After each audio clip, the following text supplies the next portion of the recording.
And we say good morning to you and welcome. We are live at Chick-Fil-A, the Crossings in North Johnson City again on this Wednesday. When it's Wednesday, it's Chick-Fil-A Day. It kind of goes hand in hand. We're here with Miss Connie and all the kids here at Chick-Fil-A, the Crossings in North Johnson City. Took yesterday off, did a little battery recharging, and we got the battery recharged for sure. And so back at it, ready to roll here. We got a full slate.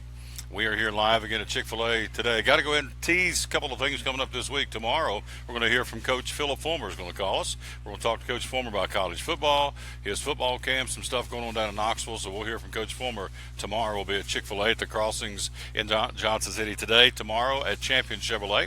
Then Friday we'll be at a Food City near you. Our lineup for today. Let's see if we got it ready to roll. Did my man come through? He always comes through. Thank you, sir. That would be our good friend again. Our good buddy Jeremiah Clarkin from AppalachianDigital.com, our great sponsor who handles all the behind-the-scenes social media for the show. Thank you again, Jeremiah. Here's our guest lineup today. It is a doubleheader Wednesday, by the way. We've got baseball later on today. Mike Hedrick, NASCAR Fans Reporter, is going to join us coming up here in just a few minutes live from Northern Virginia. Also, Alicia Phelps, the Executive Director of the Northeast Tennessee Tourism Association, NETA, all about promoting tourism. She's going to be here in a few minutes. Also, you say tourism and sports? Yeah, there's a lot of sports tournaments coming to town this summer. We've got a big race coming up next weekend at Bristol Motor Speedway. They got the Thunder Valley Nationals coming up Father's Day weekend. So, yeah, we got a lot to talk about as far as sporting events, drawing and driving the tourism dollar in Northeast Tennessee. She'll join us coming up a little bit later on. Also, we're going to be joined by our buddy Greg Salyer, our weekly installment of the Major League Baseball Update. And then we will wrap things up on the show with our buddy Dave Onge from the Johnson City Press. We always unashamedly dedicate this show to the Lord Jesus. It is his show. And so I've got my fingers in his belt loop just hanging on. That's what I do every day. And so I tried it my way. Didn't work. Tried his way. It works. Here's the verse for the day to get us started out of the book of Psalms. 46 verses 1, 2, and 3 says, I am your refuge and your strength. Whew. Refuge means you can count on me, you can fall back on me. I am your refuge and your strength. Even though the earth gives way, the mountains will fall into the heart of the sea. Do not fear, for I am an ever-present help in trouble. How about that? I'm your refuge and your strength starts a verse, and I'm an ever-present help in trouble to end the verse. Folks, it don't get any better than that right there, I'm telling you. I've tried a lot of different ways, and primarily my way over the years. Didn't work, so now I say, Lord, it's yours. And he always says, 1, 2, 3. He says, I've got this. And he does. And so, glory and honor to him. Simple as that. All right, we'll jump in here and go. We've got high school baseball. Again, a doubleheader today. We do have Sullivan South and the Elizabethton Cyclones baseball today in the winner's bracket of the AA tournament at J. Fred Johnson Stadium. Going to be a beautiful day for baseball. Scheduled, Matthew Daly will be the starting pitcher, I think, for Elizabethton. We'll see. Maybe Hartley. Don't know. It's a winner's bracket game. Again, what an electric, fantastic finish last, on Tuesday? Yeah, not last Tuesday. Heck of a finish. Down 8-6 in the bottom of the 7th inning. 2 strikes, 2 outs, and Ethan Eggleston was the hero for Elizabethton, delivering with the bases loaded, a bases-clearing double to win the ball game, 9-8. And so big win for the Elizabethton Cyclones. They got some mo behind them. Sullivan South's got some mo behind them because they had a big win over Unicoi County. So it's going to be a good one. 5 o'clock first pitch today from J. Fred Johnson Stadium. So we got a sports doubleheader today. The show now till 1 o'clock, and then baseball starting at 5 this afternoon. We'll take a break. We'll come right back. We'll jump in and get going. We got lots to talk about. Matter of fact, we'll start with high school baseball and softball and soccer here on the local scene. That'll be our first segment. That comes up next here on the Tom Taylor Sports Show. From the driveways where your kids play basketball and ride their bicycles, to the parking lots at your local church or grocery store, Bracken Paving is an important part of many neighborhoods in our area. No matter how large or how small the job, Bracken strives for excellence in every service they provide. It's a foundation for a strong community. Discover the difference at Bracken Paving and Asphalt Maintenance. Give us a call or visit us online at brackenpaving.com. The deals are heating up for Truck Month at Champion Chevrolet on the Motor Mile in Johnson City. Over 300 new Chevys to choose from, all with incredible savings. $11,000 off MSRP on 16 Silverado All-Star Crew Cabs. Check out the savings online at championjc.com. 16 Silverado Crew Cab, 33,685. 16 Track, 17,460. 16 Equinox, 21,615. 16 Traverse, 27,365. Champion Chevrolet on the Motor Mile in Johnson City, where we leave you asking, how do they do that? At Bristol Orthotics and Prosthetics, they treat thousands of patients each year dealing with diabetes and its effects. Diabetes overtaking our nation and leaving a path of destruction behind. Through wound care, office visits, and preventive care, they see most of the patients after a problem arises. Using diabetic footwear such as shoes and inserts, a great way to prevent or prolong skin breakdown and amputation. At Bristol Orthotics and Prosthetics, they use only custom molds from patient mold inserts, which further ensure a great recovery, or better yet, prevents a wound from happening. They use custom molded shoes, bracing, custom inserts, and extra depth diabetic shoes to prevent wounds or other skin issues from beginning. Call today, 1-800-524-4447. 39 years, 6 locations, 1 family. Bristol Orthotics and Prosthetics, 1-800-524-4447. Any day is a good day to get a tray from Chick-Fil-A. Over 10 to choose from. Perfect for having the gang over to watch the big game, birthday parties, church get-togethers, backyard gatherings, everything from fruit trays to garden salad trays to nuggets and chicken strip trays. And for the sweet tooth, try the cinnamon cluster or chocolate chunk cookie tray. So you see, any day is a good day to get a tray from Chick-Fil-A. Chick-Fil-A at the Crossings in North Johnson City. At FCA, we're touching millions one heart at a time. Since 1954, the Fellowship of Christian Athletes has been putting the heart and soul in sports by challenging athletes and coaches to impact the world for Jesus Christ. As the largest sports ministry in the world, FCA now reaches over 2 million people annually on the professional, college, high school, junior high, and youth levels. Through this shared passion for athletics and faith, lives are changed, one heart at a time. Learn more at fca.org.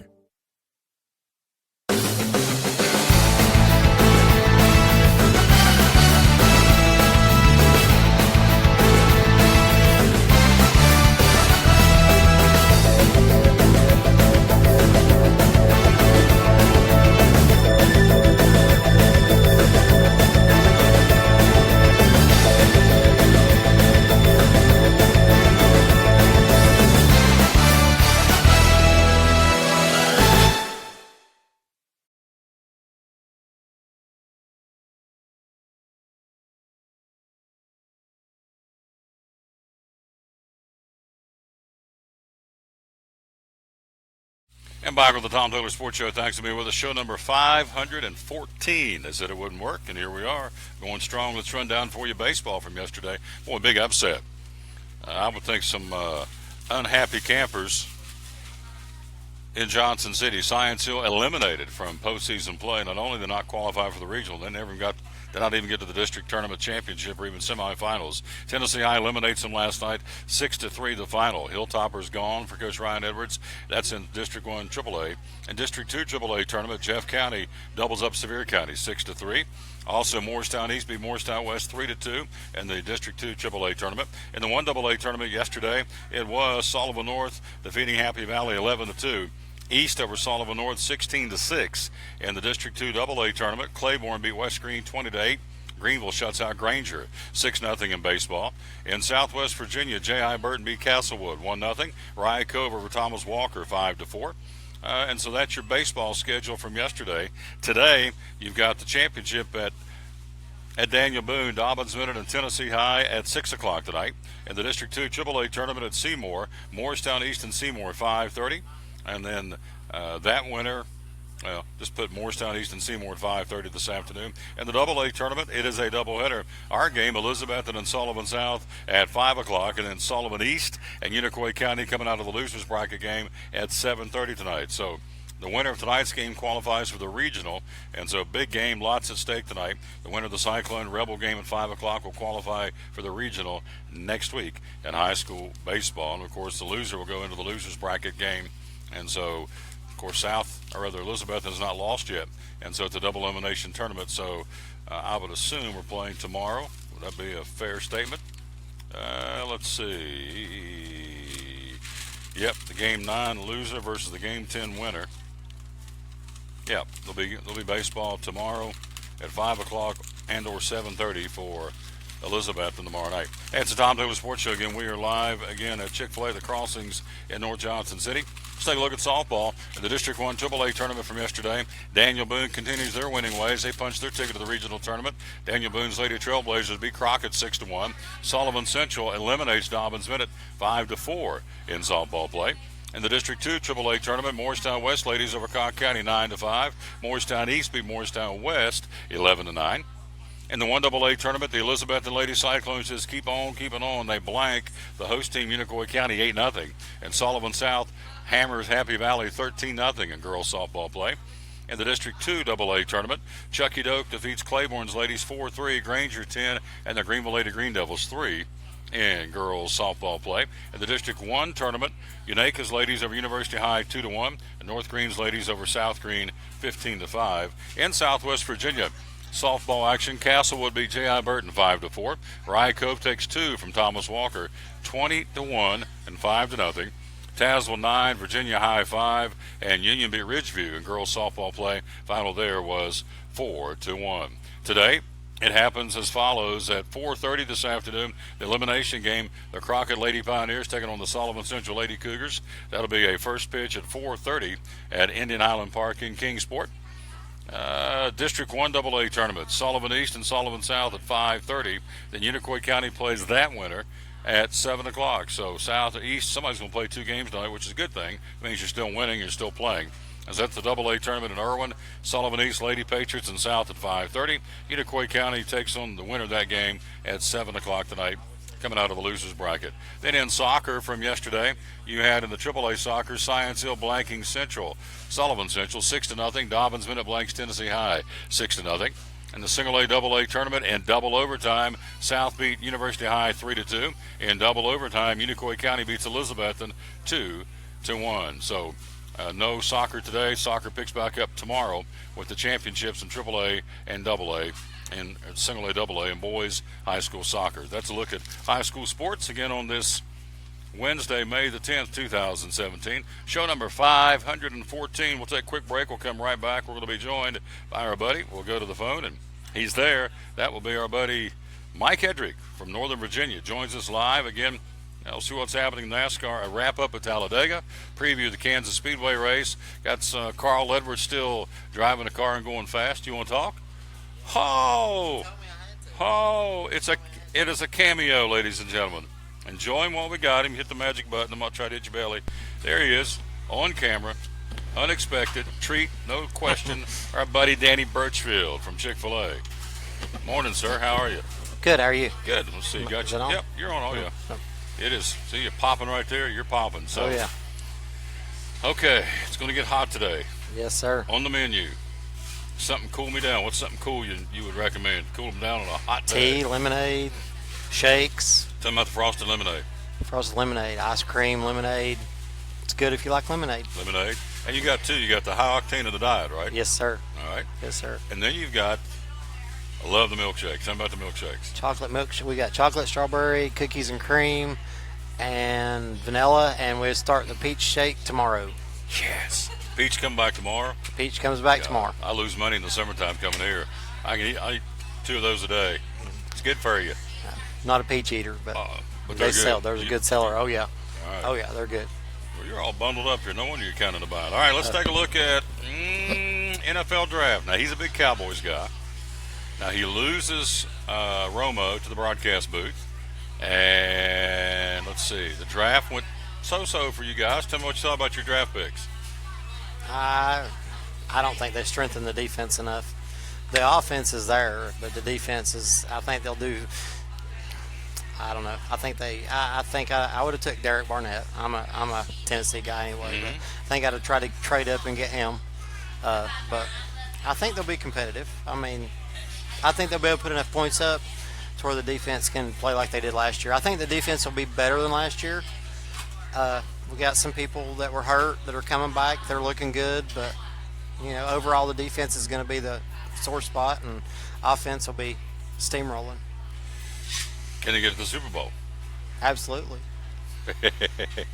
I love an optimist. There you go. NFC's, I think you're looking at the Falcons or the Cowboys. What about the AFC? AFC. Say it. Go ahead and say it. I mean, I like the Raiders' chances. Yeah. I don't, I'm not a Patriots fan, so I don't believe all this hype that they've built this super team on top of their super team that they can go, undefeated, straight shot to the Super Bowl. I just don't think I think the Steelers will be competitive. I love, I've never been a Steelers fan, being a Cowboys fan, but I'll have to watch them with Dobbs because I think Dobbs will get some playing time. Because, I think they drafted him for the future. I mean, they know Ben's playing one more year at the most, I think. I think if he goes through next year, win, lose, or draw, I think Big Ben's gone after next year. Because this year was a toss-up. And Dobbs is an engineer, so the guy's sharp. He learns the game's quick student, quick study. So I think he'll pick up.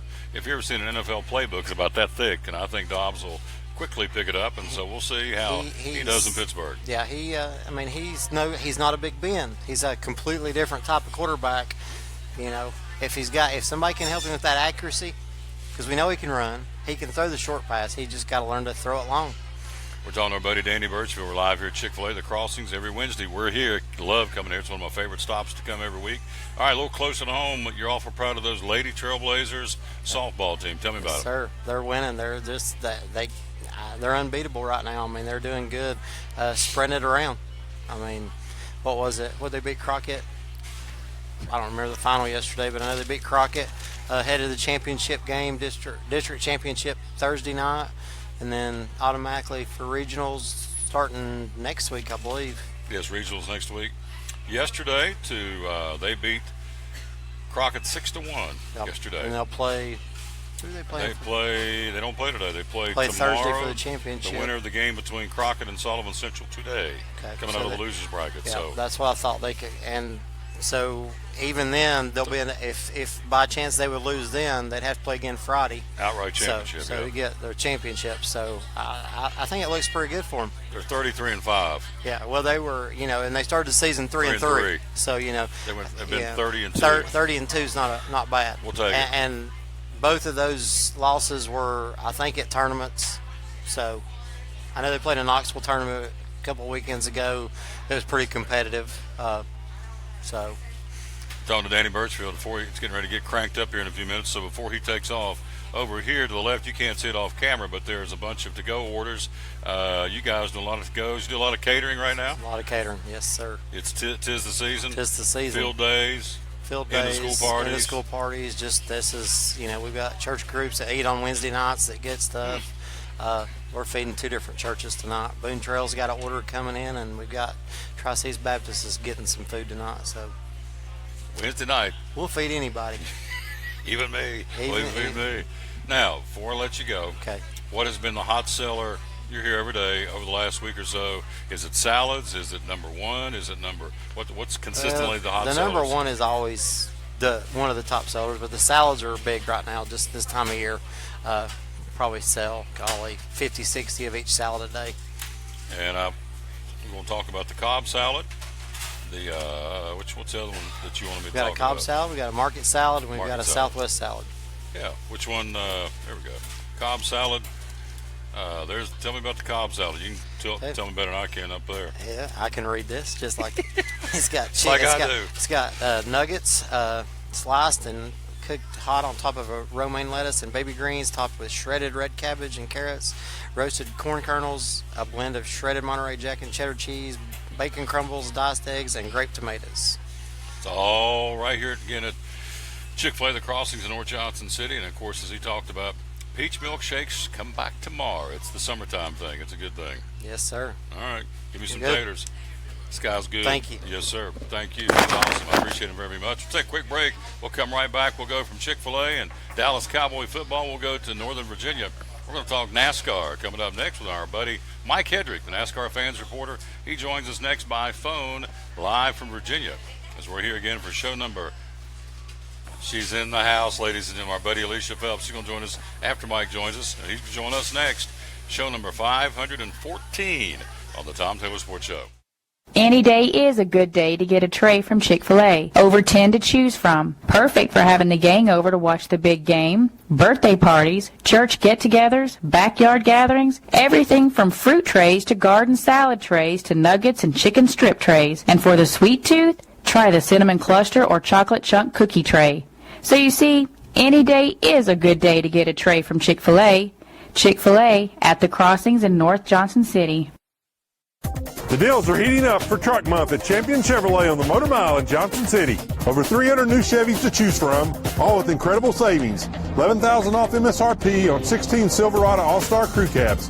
Check out the savings online at championjc.com. 16 Silverado Crew Cab, $33,685. 16 Track, $17,460. 16 Equinox, $21,615. 16 Traverse, $27,365. Champion Chevrolet on the Motor Mile in Johnson City, where we leave you asking, how do they do that?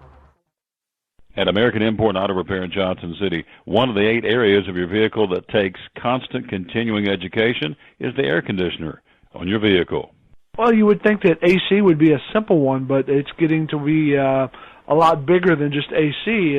It's the management of the system, not just AC, but heat and everything. It's a lot more computer controlled than it used to be. It used to be just a little button on the dash that you pushed. Now there's all kinds of electronics involved in that. Braking systems used to be fairly simple. Now some of the newer vehicles, you have to have a computer to actually operate the braking system to make sure that it's okay after you've worked on it. Computer controlled of the engine is becoming very important. There's a lot to that. Each one of these areas, the technology is just tripled and quadrupled in the last few years. It's hard to keep up. You really need to stay in the books and know what's going on with them.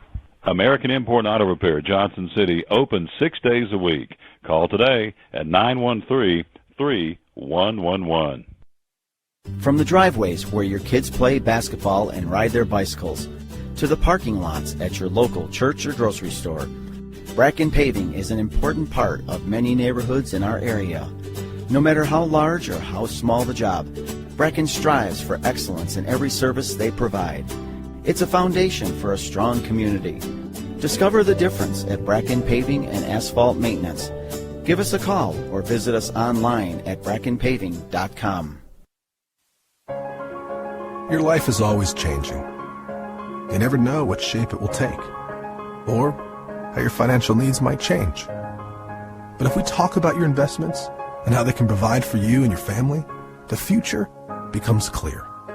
At Wells Fargo Advisors, we believe conversation leads to financial clarity. Let's start a conversation today.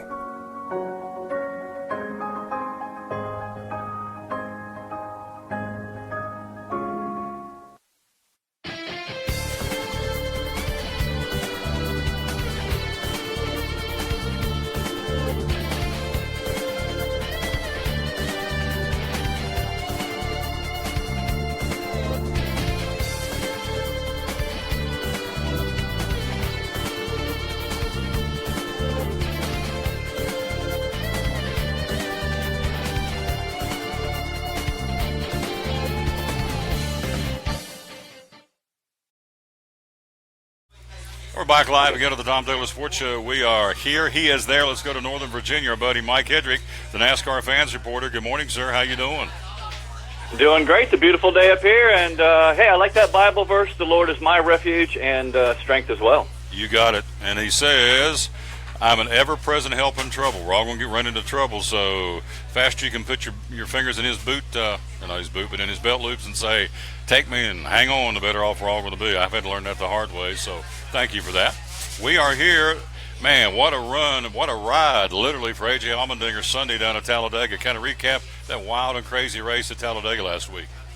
Yeah, that was absolutely great. There was great racing. I was a little surprised about the effect of the stages on the racing. I would have predicted that we would have had more crashes coming up as the stages neared the completion. But actually there wasn't. They were actually driving smarter to really try to gain those stage points that have become ever so important. The big one was coming, and we knew it finally would, and you're exactly right, at lap 169. About the time the words were coming out of my mouth, AJ's over his head right there. Next thing you know, he's in third, right behind Chase Elliott, and got Harvick pushing him. Everybody gets loose. The big one happens. 18 cars get all tore up right there. Hey, the 24 with Chase Elliott, he went flying. The 47 flipped, leaving AJ upside down for 4 minutes there under that caution until they finally got him out of there. But he was safe. Ricky Stenhouse Jr. goes on, gets his very first Cup win, which was great. He started on the pole, had a fast car, but he really only led 14 laps. He got the pass there at Kyle Busch at the very end, so that was a great race as far as I'm concerned. Hey, and at the very end, there was that kiss. And now this has to be the very first time, and I'm hoping it's the very first time, that a NASCAR driver got out of their car, went to victory lane, and kissed the race winner on the lips. Tell me that's the first time, Tom. Please tell me that's the first time. I hope it is, and I hope it's the last one. I don't know if it's the last one. I hope Stenhouse gets some more wins. But yeah, Danica Patrick out of the race earlier because of the crash. Was there at victory lane to give her man a smooch, and a long one it was. And then the other cool story was, you heard about Ricky Stenhouse Jr.'s dad. He was out in the crowd, and so he scaled the fence like a monkey and jumped out on the track where security people got him, and he said, "Hey, I'm Ricky Stenhouse Jr.'s dad. I'm going to go to the victory lane." And it's like, yeah, right. So he had to show some ID, and they got an escort, got him up there on victory lane. So that was pretty cool. I don't know why he wasn't up there to begin with in the pit box area. But, yeah, it was a happy time for Stenhouse. A much-needed win for Roush Fenway Racing. They've struggled, and, again, first time since 2014 that he's been in victory lane. So a good resurgence, at least for one race, for Roush Fenway Racing. And you know what? And that's great for the Cat and Hat. And I really like that you see how important it is for a driver, his loyalty to an owner, to get them a special win or that first win in a while. You know, Ryan Newman did it earlier this season, you know, and then here you have again. You see how much it means to the Penske boys to get, you know, the captain a win. So I like the loyalty that a driver has and how important those wins are, really sometimes more important than the check. I mean, there's just a lot on the line with those. We're talking to Mike Hedrick from Northern Virginia again on the Tom Douglas Sports Show. Tomorrow, I already going to tell you, we're going to have Coach Phil Fulmer on live from Knoxville, the former coach of the Tennessee Vols, and he's going to give us his opinion of the state of the union of college football. They just announced a new signing date now that's been made official, and we'll tell you more about that tomorrow. We're going to be joined by him live. Then on Saturday, we're going to be at Sprint Customer Appreciation Day. They've asked us to come over and do the show there on a Saturday from 11 to 1, so we'll be over there at Sprint with a bunch of giveaways and a lot of fun here in North Johnson City. We'll be there on a special Saturday broadcast from 11 to 1. So you look ahead, you finish this up. Let's talk for a second about Carl Edwards and tell me what's going on with Edwards. He's still apparently out there racing. What's going on? Yeah, well, you wonder what he's going to be doing. We know that Carl Edwards, who walked away from NASCAR after a great 13-year career with 28 Cup wins, which is a lot. This last weekend, we found out that the driver, he was driving a modified Toyota Land Cruiser out there in the Mojave Desert and set the world's fastest SUV speed record at 230 miles an hour in an SUV with the soccer mom stickers on the back with the little families right there, flying along down in the desert. So he's not sitting around not doing nothing. I don't know what he's going to do, but he's not bored. So do you think, I keep thinking this guy may come back, take Junior's seat, he may take Casey Kane's seat. Do you think you'll see Carl Edwards back in a race car next year? You know what? That's a great question. I think it's we don't. Well, I think it'll depend on why he left, and nobody knows that. He's a very private guy, so we don't know whether he just got bored, whether he just wanted more time, whether he got a little scared. Maybe there's a family health issue. We don't know. We know he's not scared because he was just out there, you know, racing in that modified Land Cruiser. Will he come back? I got no idea. I could make a guess like anybody else. But he's under contract with Joe Gibbs, and so if he comes back, he already said that he would come back and go to the coach first. Does he come back and because Suarez is maybe not doing that great? I don't know. I'm not really sure about that. We're talking to Mike Hedrick again. Yeah, well, see, here's what I'm thinking. I'm thinking the guy stepped away. I mean, this guy, Mike, how do you, I mean, you've been around this sport. How do you flip the switch and turn it off? You've been out there every week. I know it was a grind. He quit right before the start of the Daytona race weeks, but I mean, the guy's got the competitive juices. You just proved it by saying he was out there setting a record in SUV. So it's not like he's completely walked away from the race. So what happens along about September, October? He looks at his beautiful bride and says, honey, I got the burn. I got to go back. And is he under contract with Gibbs? Can he negotiate going somewhere else? So can he be the guy replacing Dale Jr., which rolls into our next segment? Who do you think will be, and what's some of the name, or who are some of the names being batted around out there? Well, for one, back to Carl Edwards right there. All NASCAR at that highest level, they're competition junkies. I mean, they thrive on the adrenaline of competition, and so that has to be in his blood, and he's got to want to do that. Over to Junior, who's going to take that car? Really, you've got a few options. I mean, right now, there's drivers that are sitting right now that don't have a ride, probably not going to jump into it. Biffle, Gilliland, Labonte, those guys, and Carl Edwards. But a couple of the surprising ones at the end of this year here, there's a couple of big names that are going to be free agents unless they're re-signed. You got Paul Menard, Jamie McMurray. We know Matt Kenseth, but Brad Keselowski. He's a free agent at the end of this contract. Now, one would guess that Penske is going to keep him like they did with Joey Logano with the big, long 7-year contract. But you never know. Mr. Hendricks has got deep pockets.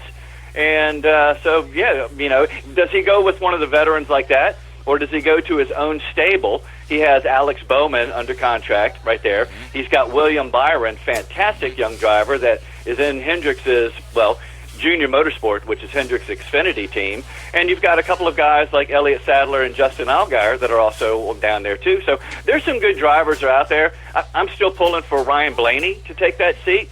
But it's wide open right now. I think it's up to Mr. Hendricks. He has the money. I mean, he could definitely get Carl Edwards, even if it's only a couple of. If you put a veteran in there, I think it's a short contract because I think each team still has to bring these young drivers in because the young drivers are coming and you can't stop them. So you really need to have them on your team. So if they put a veteran in Junior's car, it'll probably be a short contract. And then maybe a Carl Edwards or a Matt Kenseth or something like that. We go to Kansas. Kyle Busch won the race there a year ago. Martin Truex Jr. sat on the pole. Kyle said after Talladega, I'm going to a real racetrack on Sunday. I'm sure that made the Kansas folks happy. I'm sure it did not make the Talladega folks happy to say we're going to a real racetrack on Sunday. I guess he was mad. He got beat again. It's a couple of weeks in a row. Logano got him 2 weeks ago, and now he loses at Talladega to Ricky Stenhouse Jr. So sour grapes or just upset or folks call him a crybaby? What's your take on Kyle Busch? Because when he wins, he's happy. When he loses, not so much. What do you think? Well, this is going to get me in trouble with Mrs. Hedrick because she's a Kyle Busch fan, but he is the greatest racing crybaby I've seen in my entire life. Yeah, he can race the wheels off of a car, but, I mean, if it doesn't go his way, it's never his fault. It's usually the tire's fault or the track or something like that. So, yeah, but they're going to Kansas. He does do well there. Hey, they're going for the Go Bowling 400. Now, Kansas is relatively a new track. It was built in 2001, been repaved. It's a 1.5 mile quad oval of asphalt. So that's going to play right into the hands. I think mile-and-a-half tracks are the bread and butter of the big teams. And we haven't really heard too much from the Hendricks organization or Joe Gibbs Racing. So maybe look for the bigger teams who are, who get, like I said, get their bread and butter on them mile-and-a-half tracks to have a better race. Maybe a Hendricks or a Joe Gibbs team. We'll see. I thought it was interesting. The guy that's been at Kansas the most that's not won a race is Kurt Busch. He's 22 races in without winning a race. In closing here, let's talk about some of these drivers that just seemingly just drive around, just ride around every week and never get a win, just out there bebopping around. And what's your take on some of those guys that never, ever get a win? It looks like they may never get a win. Well, the reality is, and I found this statistic a little, I was surprised, but of all the drivers that have actually, NASCAR drivers that have driven in the Cup Series, only 6% of those actually ever get a win. I mean, only 6% of drivers win in the Cup Series. Now, if you win, you keep racing, and some guys are in there into the sport only a few years. I actually had Ricky Stenhouse on my list of drivers that currently don't have a win right now that I didn't think was going to get a win. But see, that's what a Talladega or a Daytona can do. I mean, Trevor Bayne would be on my list of somebody who would never get a win except for his real fluke win right before he was 21 at Daytona. So, I mean, you have drivers, in my opinion, now I'm sure I'm going to make some fans mad. I don't think that the Dillon brothers are going to get a Cup win. I don't think Danica Patrick's going to get a Cup win, Reed Swordsson, even Matt DiBenedetto and a few of the ones like that. Michael McDowell has made his money, has lived by being a start and park car. And so, yeah, there's drivers that you can make a buck, but you won't stay in the sport a really long time because, it's wins that, that make the teams. But, Yeah, I had to scratch Ricky Stenhouse Jr. off of my, will not get a cup win list right there with Talladega. There you go. Hey, great report, my friend. As always, thank you. We'll talk to you next week. Have a great week, and appreciate what you do for our show. Great contributor. Thank you. All right, thank you very much. And as always, y'all have, God bless you real good. You got it. Good man right there. Mike Hendrick live in Northern Virginia. Appreciate him very much here on the Tom Taylor Sports Show. On the camera, look at her. There she is, the lovely Alicia Phelps. She is here with us again from the executive director of the Northeast Tennessee Tourism Association. There she is, and let's make sure her microphone is cooking. I think it is. Are you popping? Let's see. No, I turned you off because I don't want to get all that ambience crowd noise. There she is. Good morning, dear. How are you? I'm good. How are you? Good. Now, stand over there and see that shirt. I love that shirt. Okay. Would you please? It says homegrown in East Tennessee. I love it. I love it. I love it. Where can I get one of those? Well, it was a Christmas gift, so I don't know where it came from, but you know what? I really wish that it would say homegrown in Northeast Tennessee. Well, that's true. That's true. Because of where we are. And big news earlier in the week, I guess over the weekend, the announcement of what kind of money that tourism generates or revenue in our state. Tell me about it. Yeah, so we're in the top 10 of the most visited states in the U.S., so that's really exciting. We've been climbing and pushing to get our way up there, the entire state of Tennessee. And just think about it, over $18 billion. People come and they shop and play and stay with us, and they give us that money, and that ultimately makes our taxes lower. And so I'm really excited because Northeast Tennessee is one of the top contenders in the state for visitor travel, so that also speaks very well. We have 2 counties that are in the top 10 of all 95 counties. So she is the executive director of the Northeast. You see it on the screen, NETA, Northeast Tennessee Tourism Association.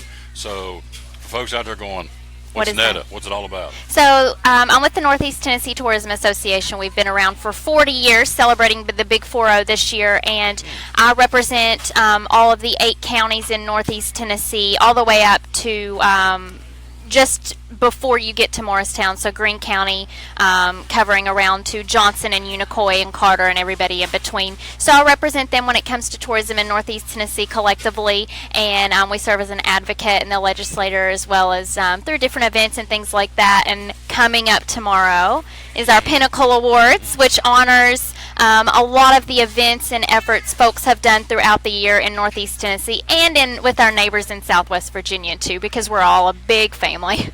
So you basically cover from Morristown to Mountain City, basically, right? Yeah. So that's a lot of territory, a lot of things going on. There's always something happening here in Northeast Tennessee. We're going to talk sports here coming up in a second, but one of the things we talked last time that's growing is, I guess, the historical / Civil War. We have a lot more folks coming into the area to see the attractions based on history, the Civil War, so on and so forth. Yeah, so we have a lot of history buffs, and I'm one of those self-proclaimed, I guess you could say, or genealogy folks as well. Not only do we have the oldest town in Tennessee, but we have a lot of firsts as well. We've got Greenville with the lost state of Franklin comes in there, into Johnson City as well. Rogersville has a lot of history there too. Almost every single one of our cities, our key cities, has some kind of historical element, even if it's music or NASCAR. So we have a lot of folks that go on the Civil War trails, the history trails, just the little known we've got cemetery tours, even just the little known facts. We've got a lot of people that come in to see that. So history continues and will remain one of the top 3 attractors for the region. We're talking to Alicia Phelps. She does a great job. No notes, just off the top of her head. She does a great job. Now, when you go around, I'm going to just do a complete total blank on the barns. The quilt trail of Northeast Tennessee, and it runs through the state too. I had somebody come in from Pennsylvania. They actually came to my office, and they were wanting information on the quilt trail of Northeast Tennessee. They were in from Pennsylvania for the tractor show that was a couple weeks ago at the fairgrounds.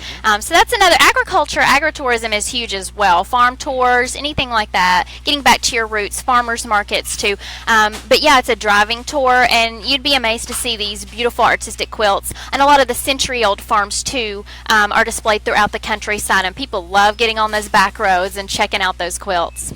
So what it is, you get a map, and all these different farms have a quilt that's either tied into their family history of that farm, or just for whatever reason they have it up there. And so you go to each farm, and like you said, it's on the back roads here in East Tennessee, and it's great back road traveling. And there's there's like a little self-guided, where all the farms are in geographic proximity. So it's really cool. And that brings a lot of folks in here.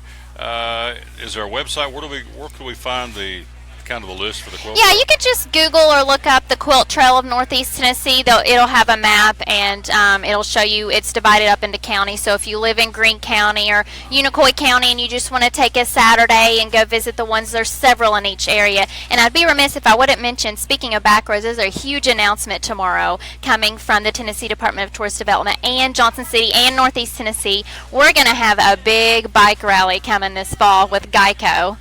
Oh, make that announcement tomorrow. Now, for folks out there that don't know, what is the Pinnacle Awards? So the Pinnacle Awards have been around for 20 years.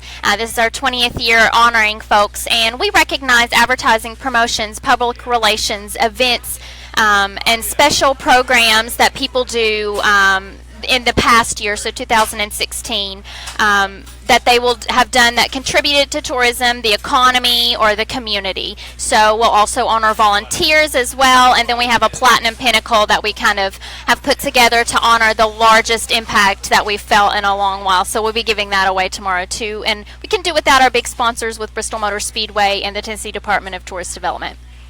Bass Pro Shop NRA Night Race, good segue. Again, Yeah. tickets 866, I should say.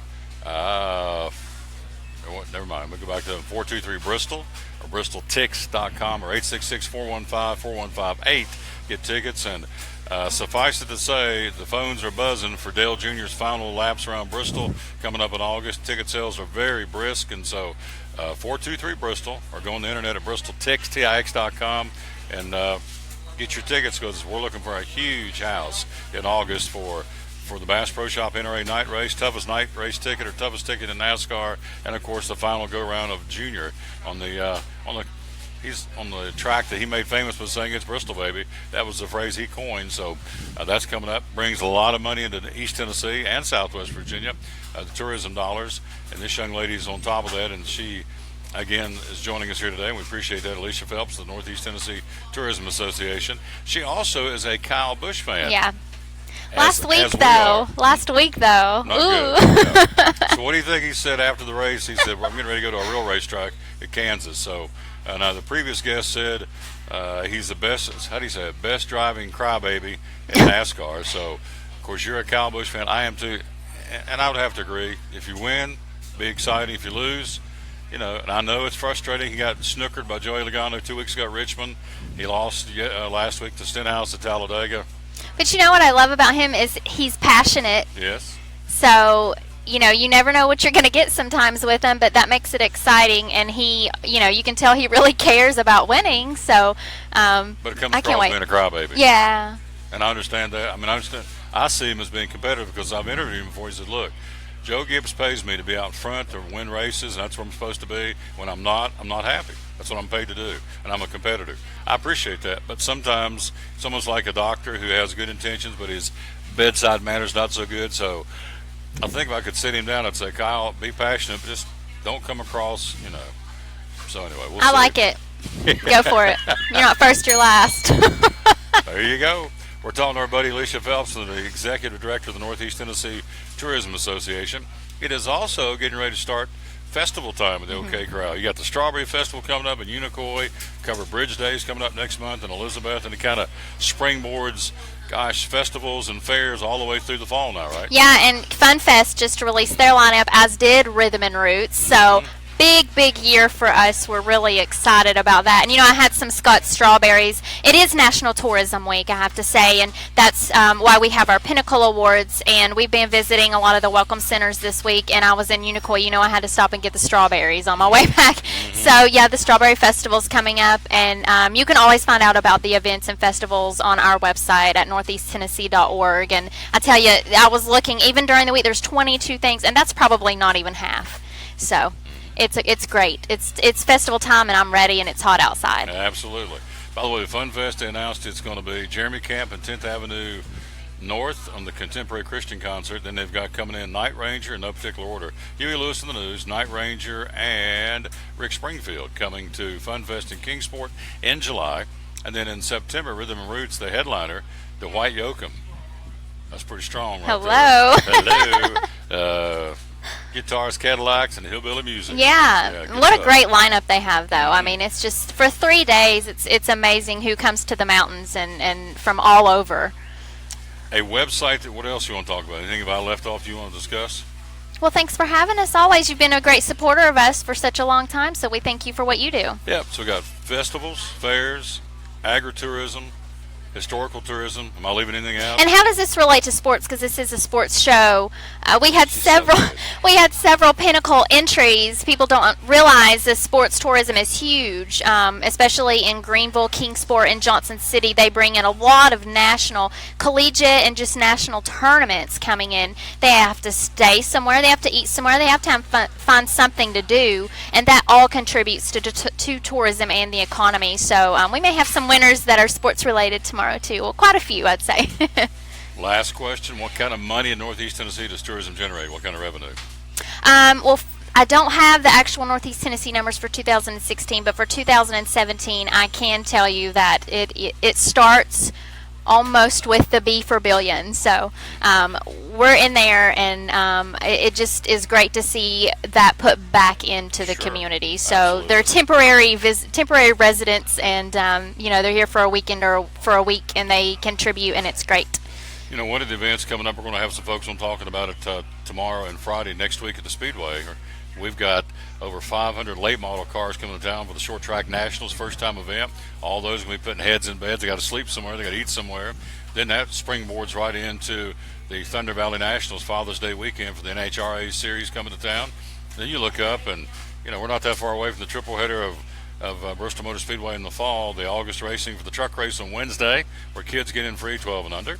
Then on Friday, the 18th, you've got the Food City 300, the Xfinity Series. Dale Jr. is going to be in that race on that Friday night. Then, of course, you come back on the 19th, the Bass Pro Shop NRA night race. So Speedway alone has a full schedule of all kinds of stuff going on. So it's all good. It's exciting. It's in Northeast Tennessee. And, again, it's kind of cool, I would think, for your job to go to work knowing that the Governor Haslam, is a huge proponent and supporter of tourism. That sure makes it easy, doesn't it? Absolutely. And, the Speedway just had their solar go-kart races this past weekend and earlier this week. And I have to ask, are we going to see you dance again on Colossus in the fall? Well, I guess in the night race. In the night race, was I dancing? I saw you dancing in the spring race. That little groove thing going, yeah. Were you proud of me? Yeah, I cheered. We cheered for you. Yeah, I did. That's great. It was during a rain delay, I think. They said, "Won't you cut a little shiner, cut a little rug," and I cut it, and that was about it. So, but anyway, it's all good. And she's talking about the solar cars. Clinch School, little old Clinch School. I think they got like 35 seniors in the class, and it's a tiny school in Northeast Tennessee. But they took a bunch of their kids up to the Speedway and had solar-powered go-karts and won the competition. So kudos to them. That's what she's talking about. So.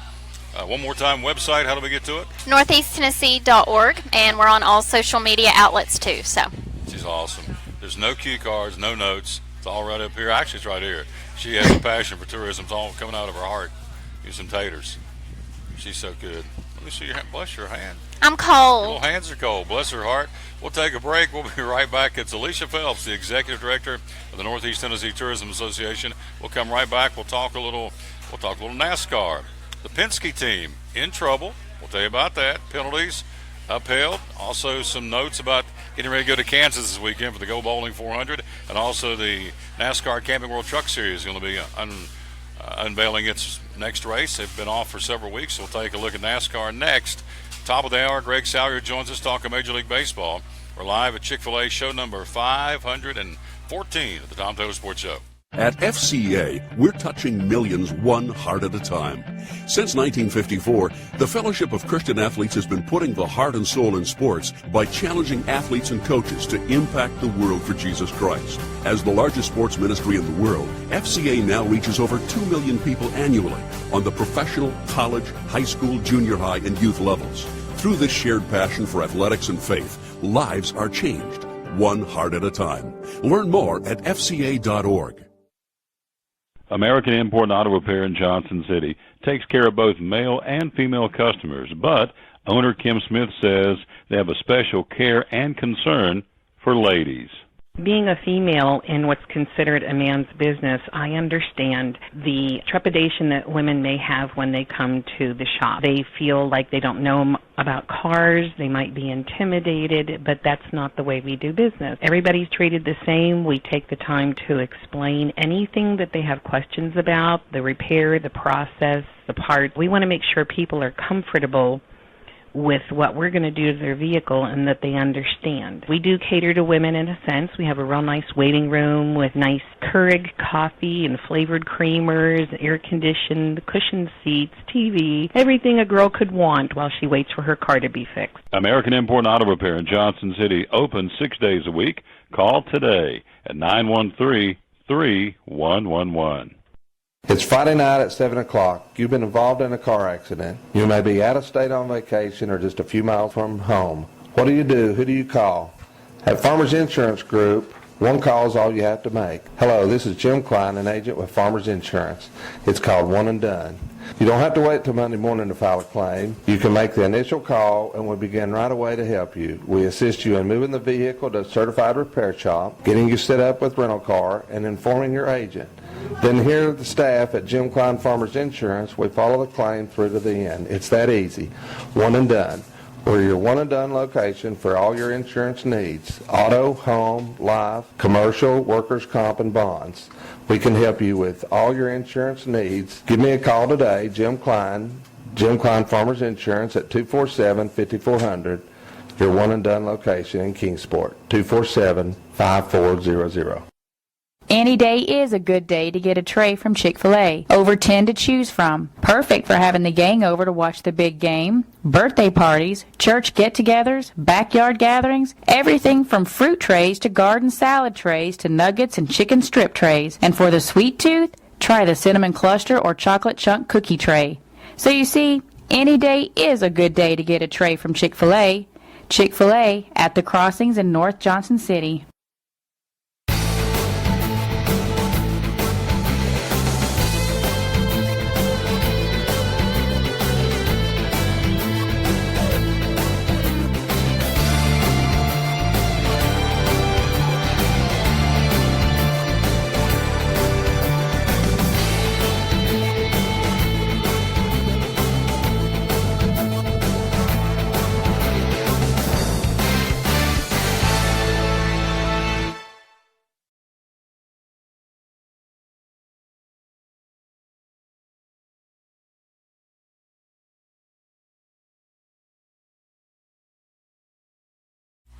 Back live with the Tom Taylor Sports Show. Thanks for being with us. Baseball coming up at the top of the hour. Greg Salyer with the Major League Baseball update. We thank you for being with us. We're here again at Chick-Fil-A, the Crossings in North Johnson City. Lunchtime is upon us, and they're rocking and rolling here today. I can tell you that. That's good. The peach milkshakes come back tomorrow. Oh, man. Little chunks of real peaches in this great peach milkshake. I'm telling you, I'll eat or drink, in this case, my weight in milkshakes coming up this summer, this spring. The peach milkshake's back. It's the summertime drink. And, of course, they have the peppermint chocolate chip milkshakes in and around the holidays. So, again, the peach milkshake is back starting tomorrow here at Chick-fil-A. All right, here we go. Let's talk some NASCAR. L1 level penalties sent down against the Team Penske number 2 Ford team competing in the Monster Energy NASCAR Cup Series. Those penalties were upheld yesterday following a final appeal. As a result of the ruling, Paul Wolf, the crew chief of the number 2 team, is suspended for this weekend's race.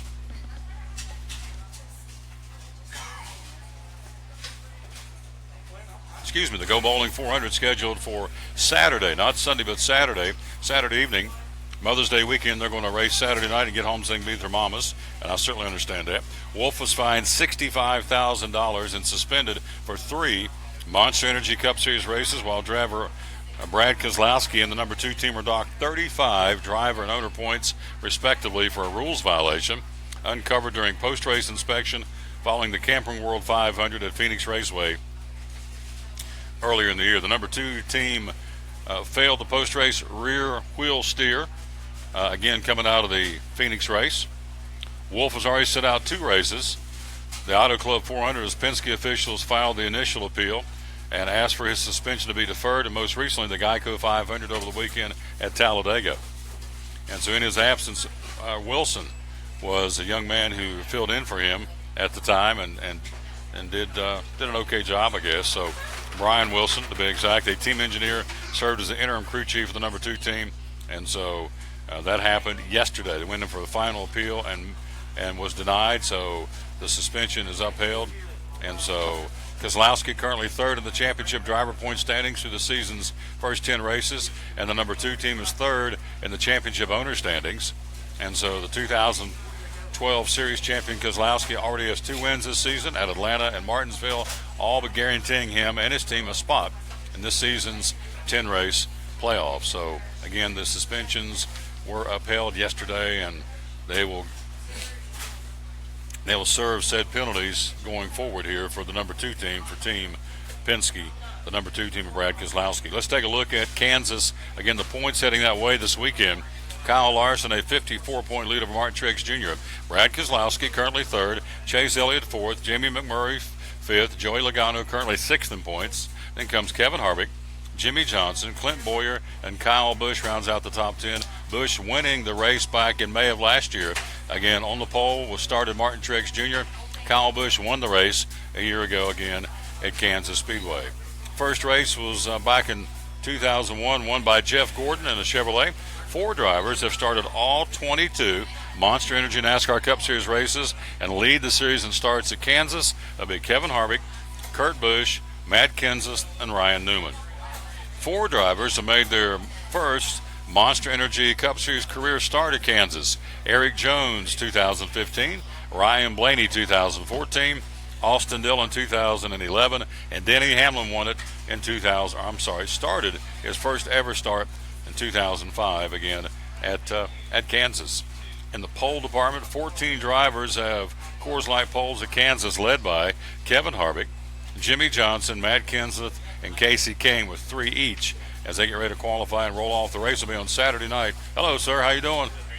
Good. You got your chocolate? Strawberry. Got him a strawberry shake. It's all good? All good here. Got him a cherry and whipped cream on top, so he is happy as a pig in slop. So, yes, sir, you too.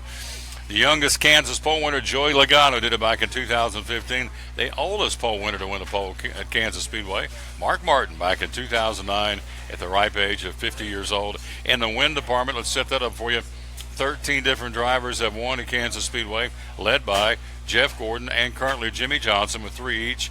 And so 8 of the 13 Kansas winners are active and will be racing there this weekend. Hendrick Motorsports leads the series wins in Kansas with 6, Jeff Gordon with 3, and Jimmy Johnson with 3. So there's your favorite going in this weekend as a Hendrick driver, either Junior or Chase Elliott or Casey Kane, or the obvious Jimmy Johnson will be the pre-race favorites going into Kansas Speedway this weekend. And let's see, 4 out of the 22 races on the Monster Energy NASCAR Cup Series have been won from the pole. Joe Nemechek won it in 2004 from the pole, Jimmy Johnson 2008, Matt Kenseth in 2013, and Kevin Harvick in 2013 as well. So both races in 2013 won from the pole. And then the last stat I want to throw at you, the deepest in the field that a race winner has started at Kansas and won. In 2011, Brad Kozlowski started 25th on the grid and came up through the field to win the race in 2011. And that's what's going on in NASCAR. Perfect timing. We'll take a break. We'll come right back. We'll go from NASCAR to baseball. He's here. We got some stories. Got Matt Harvey. Got Zach Britton. We've got the Reds playing pretty good. We'll hear all about that, I'm sure. And we'll take a break. We'll hear from our buddy with the Major League Baseball update. Greg Salyer joins us next. We're live at Chick-Fil-A. Again, a doubleheader today coming up at 5 o'clock. We've got the Elizabethton Cyclones and the Solomon South Rebels doing battle in the winner's bracket of the AA tournament at Hunter Ice Stadium in Kingsport. So after this, we'll come back and bring you Cyclone baseball at 5 o'clock this afternoon. Greg Salyer joins us next, talking baseball here on the Tom Taylor Sports Show. At FCA, we're touching millions one heart at a time. Since 1954, the Fellowship of Christian Athletes has been putting the heart and soul in sports by challenging athletes and coaches to impact the world for Jesus Christ. As the largest sports ministry in the world, FCA now reaches over 2 million people annually on the professional, college, high school, junior high, and youth levels. Through this shared passion for athletics and faith, lives are changed, one heart at a time. Learn more at fca.org. American Import and Auto Repair in Johnson City takes care of both male and female customers, but owner Kim Smith says they have a special care and concern for ladies. Being a female in what's considered a man's business, I understand the trepidation that women may have when they come to the shop. They feel like they don't know about cars, they might be intimidated, but that's not the way we do business. Everybody's treated the same. We take the time to explain anything that they have questions about, the repair, the process, the part. We want to make sure people are comfortable with what we're going to do to their vehicle and that they understand. We do cater to women in a sense. We have a real nice waiting room with nice Keurig coffee and flavored creamers, air-conditioned, cushioned seats, TV, everything a girl could want while she waits for her car to be fixed. American Import and Auto Repair in Johnson City, open 6 days a week. Call today at 913-3111. It's Friday night at 7 o'clock. You've been involved in a car accident. You may be out of state on vacation or just a few miles from home. What do you do? Who do you call? At Farmers Insurance Group, one call is all you have to make. Hello, this is Jim Klein, an agent with Farmers Insurance. It's called One and Done. You don't have to wait till Monday morning to file a claim. You can make the initial call and we'll begin right away to help you. We assist you in moving the vehicle to a certified repair shop, getting you set up with rental car, and informing your agent. Then here at the staff at Jim Klein Farmers Insurance, we follow the claim through to the end. It's that easy. One and Done. We're your one and done location for all your insurance needs. Auto, home, life, commercial, workers' comp, and bonds. We can help you with all your insurance needs. Give me a call today, Jim Klein Farmers Insurance at 247-5400. Your one and done location in Kingsport, 247-5400. Any day is a good day to get a tray from Chick-Fil-A. Over 10 to choose from. Perfect for having the gang over to watch the big game, birthday parties, church get-togethers, backyard gatherings, everything from fruit trays to garden salad trays to nuggets and chicken strip trays. And for the sweet tooth, try the cinnamon cluster or chocolate chunk cookie tray. So you see, any day is a good day to get a tray from Chick-Fil-A. Chick-Fil-A at the Crossings in North Johnson City. Back with the Tom Taylor Sports Show. We are live again at Chick-fil-A The Crossings in North Johnson City. It is lunchtime. Look at him right there. That's our baseball guy, Greg Salyer, with us again, talking a little Major League Baseball. Let's see. Let's make sure. Is the button on? He knows the button better not. Yeah, the button's on. Yeah, I think I'm on. We're popping. There you go. Good afternoon, sir. How you doing? Hey, I'm great. How are you, Tom? Good. We're going to be talking about All-Star voting. We're going to be talking about Matt Harvey. We're going to be talking about Zach Britton. And we'll go down through all that for you in just a moment. Let's run down the scoreboard from last night, get this thing started. Colorado beat the Cubbies in a double dip. They split them. Colorado got the opener 10-4. Cubs got the nightcap 8-1. Texas blanks San Diego. Padres, a woeful team, but not as bad. The Giants are worse right now in the West. Padres got beat 11-0. Baltimore in 12 beat Washington 5-4. It was the Mariners over the Phillies 10-9. The Reds beat the Yankees 5-3. We'll let him go on about that here in a minute. Mets over San Francisco 6-1. Cardinals win. They beat Miami 6-5. Milwaukee over Boston 11-7. Braves lose again. They get beat by Houston 8-3. It was Detroit defeating Arizona 7-3, and the Dodgers on the left coast beat Pittsburgh 4-3. Major League Baseball from last night and from yesterday, and also one other score. The Angels beat Oakland 7-3. Here is your schedule. First off in the National League. A couple of afternoon games. In fact, 4 on the card today. Seattle at Philadelphia. San Francisco in New York to battle the Mets. Jaime Garcia and the Braves in Houston for a day game. And the Cubs in Colorado in a day game. Tonight under the lights, Baltimore at Washington. Cardinals in Miami. San Diego at Texas.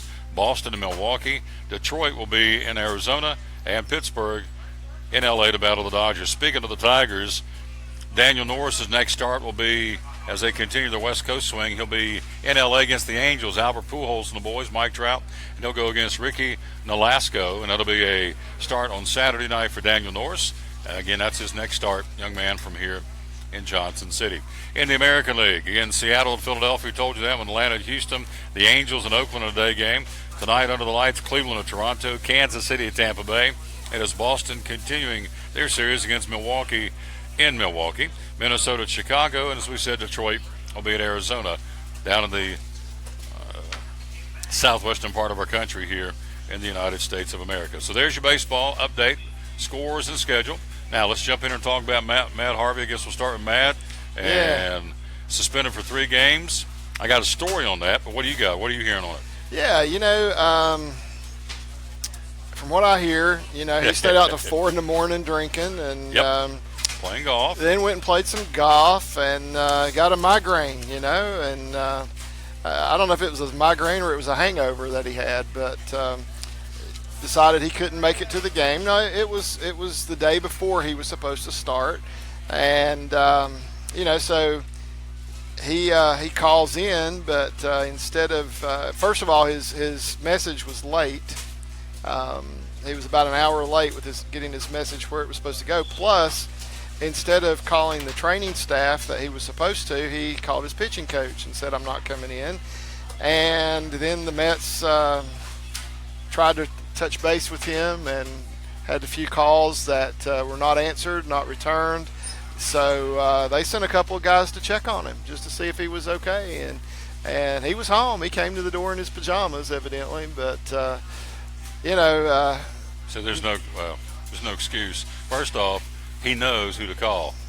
I guarantee they got protocol. If you're sick, if this happens, don't call Greg, call Tom. Or don't call Tom, call Greg. So he didn't call the right people. Right, he didn't call the right people. He called about an hour later than he should have called. There's 2.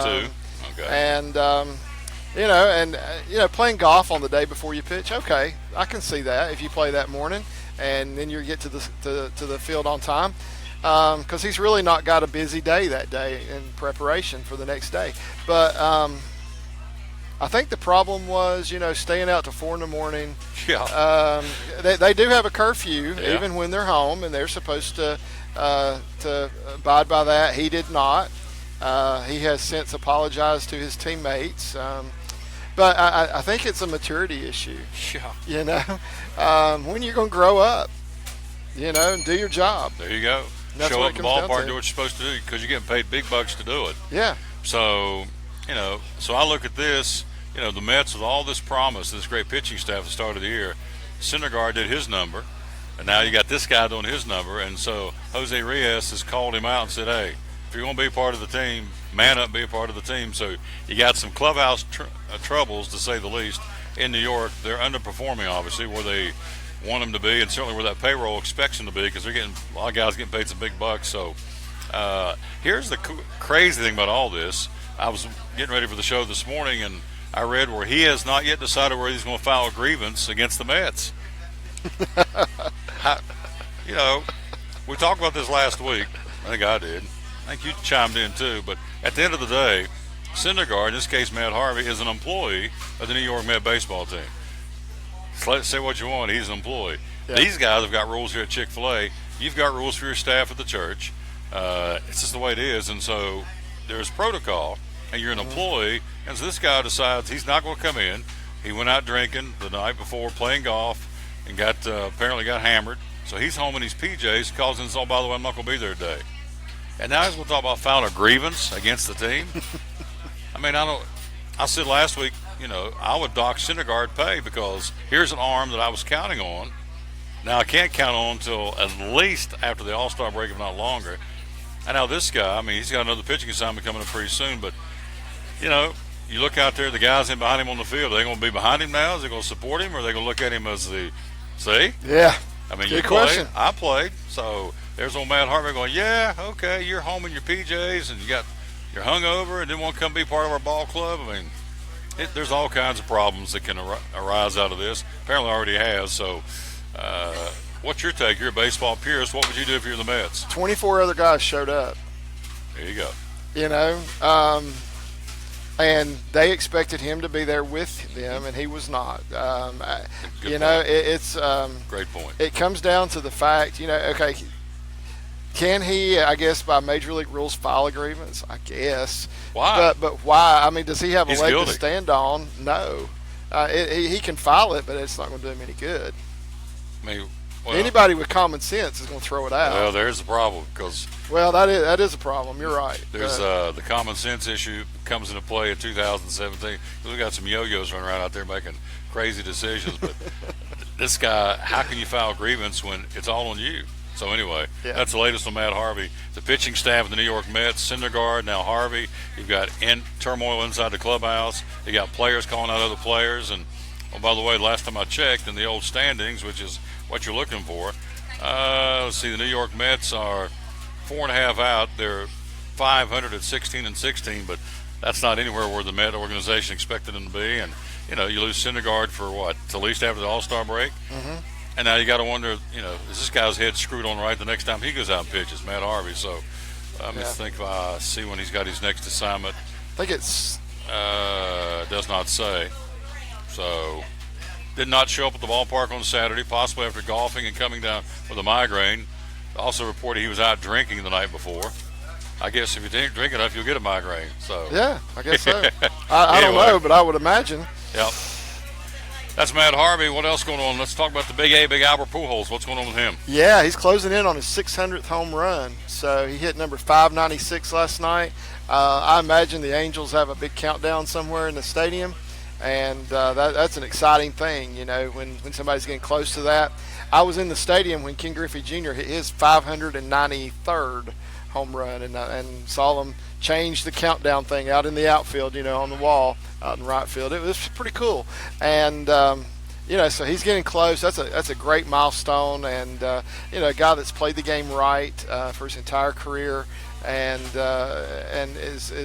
has been an exceptional player, and I'm just so happy that Albert Pujols is closing on 600 home runs. So you take two different guys. Case in point, you take Albert Pujols, great Christian, does a lot of mission trips, does a lot of money for a lot of people behind the scenes that we don't know about, but it's been some reported, but a lot of it kind of stays under the radar, which is good. We don't need to know what he's doing. Only the Lord needs to know. So, but he's at the ballpark every day, giving 100%, closing on 600 home runs. So there's the good guy. And on the flip side, you got a guy like Matt Harvey who made a mistake. It's not the end of the world, but you know, it kind of tells me what he's made of to, you know, call in sick and call the wrong coach on purpose and all that. So it's two different guys. Albert Pujols doing it the right way, and Matt Harvey and some of these other yo-yos not doing it the right way. So that's why we need role models. In this case, Albert Pujols is a huge role model for a lot of folks, not just kids, but for grown-ups as well. Here's another guy doing it right who gets hammered every day in the media is Tim Tebow. This guy, he can't do anything right. I mean, he's playing well. He's playing well. Yeah, he's on a roll right now, and you're right. You know, he's gonna be in Double-A before we know it. And you know, if the Mets keep doing what they're doing, then you know, who knows? You may see him in the majors before too long. So because you know, I'd pay to see him play. I was going to say, if the attendance slips because the Mets are stinking it up, I'd put him up there, just put him out on the field, put fannies in the seats. Yeah. You know, to help ticket sales. But on the field, you're right. Tim Tebow is doing a very good job for the Columbia Fireflies and the single-A baseball. Also saw he just signed a contract. He's going to be back on ESPN this year doing color or college football analysis. So good stuff for Tim Tebow. Yeah. Draft coming up in June. We're talking to Greg Salyer, obviously, still on the screen, talking Major League Baseball. Draft is coming up. What's your story on that? Yeah, you know, the Twins pick first, Reds pick second in this year's draft, and you know, you never want to have the number one or number two pick, but it's reality. That's where they are. That's where they finished last year, last and next to last in Major League Baseball. But this is where they have a chance to improve their team in years to come. There's two guys I want to talk about because you know, we mentioned those first two picks. There's two guys that I think that they're going to be looking really hard at. Most of the people who have done these mock drafts predict these two guys going 1-2, and almost all of them have this kid from University of Louisville, Brendan McKay, going number one. He's a first baseman, also a left-handed pitcher. The question is, how will they draft him, as a pitcher or as a first baseman? I think that's a question for him. But he can hit and he can pitch both. So the question is, how's he going to get drafted? But most people think he'll go number one in the draft. Number two, that most people think is going to happen, is this kid that is a high school right-handed pitcher named Hunter Green from California. Now, what I have read about this guy is that he may be the best high school right-handed pitcher to ever be drafted in Major League Baseball. Really? There's never been a high school right-handed pitcher drafted number 1 since in the history of the draft. It's never happened. He could be that if the Twins decide to take him, but he is considered the best right-handed high school pitcher of all time. Here's the thing, do you take a pitcher like that out of high school? Do you take a first baseman, perhaps pitcher who's been to college already? Now, here's the thing, though. With Green, there's a risk. He's also got a scholarship to UCLA if he wants it.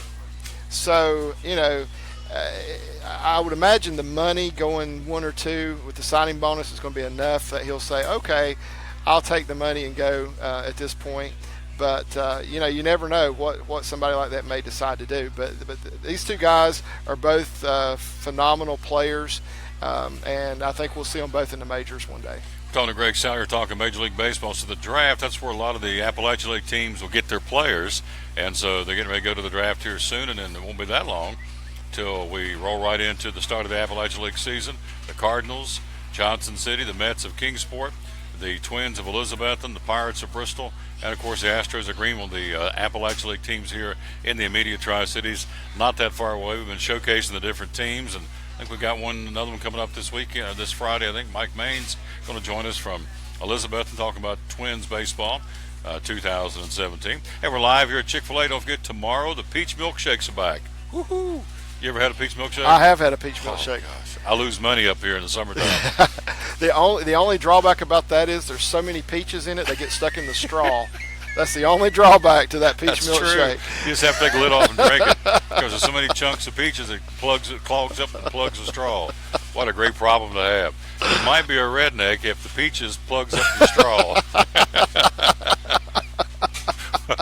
That's a country song. Yeah. The peaches are plugging up my straw. There you go. Yeah. So we're talking again to our buddy Greg Salyer. Let's talk about Zach Britton. Here's a guy for the Orioles that they were counting on, 2-time All-Star, on the shelf for a while. Tell me about that. Yeah, this is a real blow to the Orioles. Zach Britton has proven himself as a closer, one of the best closers in baseball last year, and was pitching well this year. But now, he may be out as much as 2 months with a left forearm injury. I'm not exactly sure what that injury is right now. I don't know that they know exactly, but they said the timetable to get him back is 45 to 60 days. Wow. So, a lot of baseball is going to be played in the next 45 to 60 days, and they're going to miss Zach Britton tremendously in Baltimore. So that's a blow. I hope it's the short end of that, and hope it's not something extremely serious that could put him on the shelf even for the rest of the season. But you never know with this type of injury. It's the same type of thing perhaps that Homer Bailey had a couple years ago, and he's not really come back yet. So Orioles a half game, by the way, on top of the Yankees right now in the American League East, so they're right in the thick of things. Of course, you're 32 games in of a 162-game season, but it's a whole lot better to talk about them being on top than being in the cellar. So the Orioles playing some pretty good baseball right now, losing their big closer, Zach Britton, as Greg alluded to for a while. It's the Tom Taylor Sports Show again 18 years ago today. Yeah. Tell me what happened. Oh, this was the surprise I was telling you about earlier. 18 years ago today. Have you ever heard of a guy named Marshall McDougal? Played for Florida State 18 years ago today in college baseball. This guy hit 6 home runs and had 16 RBIs in one game. He did what now? He hit 6 home runs and had 16 RBIs in one game. It's never been done before or since in NCAA history. I watched video of all 6 of his home runs. Who were they playing? You remember? I couldn't tell from the uniform because all you could see was the back of the outfielder as he's running toward the fence, and the pitcher I couldn't really tell what uniform it was. But they were away. Florida State was playing away when they did this. Call security. Jason McAllister is in Jason there. McAllister is at One Chick-fil-A. Adam 12. So this guy hits. It had to have been a blowout for a guy to get 6 chances to hit on 6 at-bats in a game anyway. Yeah, and then he had 16 RBIs too, so they scored at least 16 runs. That's interesting. So it's probably a blowout. Oh, yeah. But one player, 16 RBIs in one game. Can you imagine? That's NCAA record's got to be, right? Yeah, I'm sure it is. 6 home runs and 16 RBIs himself. No, all right, so would that have 6 home runs? I was going to say you'd have to have at least, 3 on base every time? Well, at least. Yeah. At least two of them would have to be grand slams, I would imagine. Yeah, I was going to say. That would be 8 right there, 8 RBIs right there. Or 5 3-run homers has put you at 15. So yeah, so I don't know what the combination was, but you got 6 homers and 16 RBIs in one game by one guy. But I don't think he ever went anywhere, did he? No, never heard of the guy other than that. That came up as a thing today. It just happened 18 years ago today, and it came up on my computer, and I was like, whoa, okay, I'm going to watch this video. And I watched it, and yeah, I mean, that 6th home run, they mobbed him at home plate. He's driving a truck in Hot Springs, Arkansas now. Probably so, yeah. That's probably Marshall McDougal. That's cool stuff. Again, we're talking to our buddy Greg Salyer. Last but not least, All-Star voting. It's right around the corner.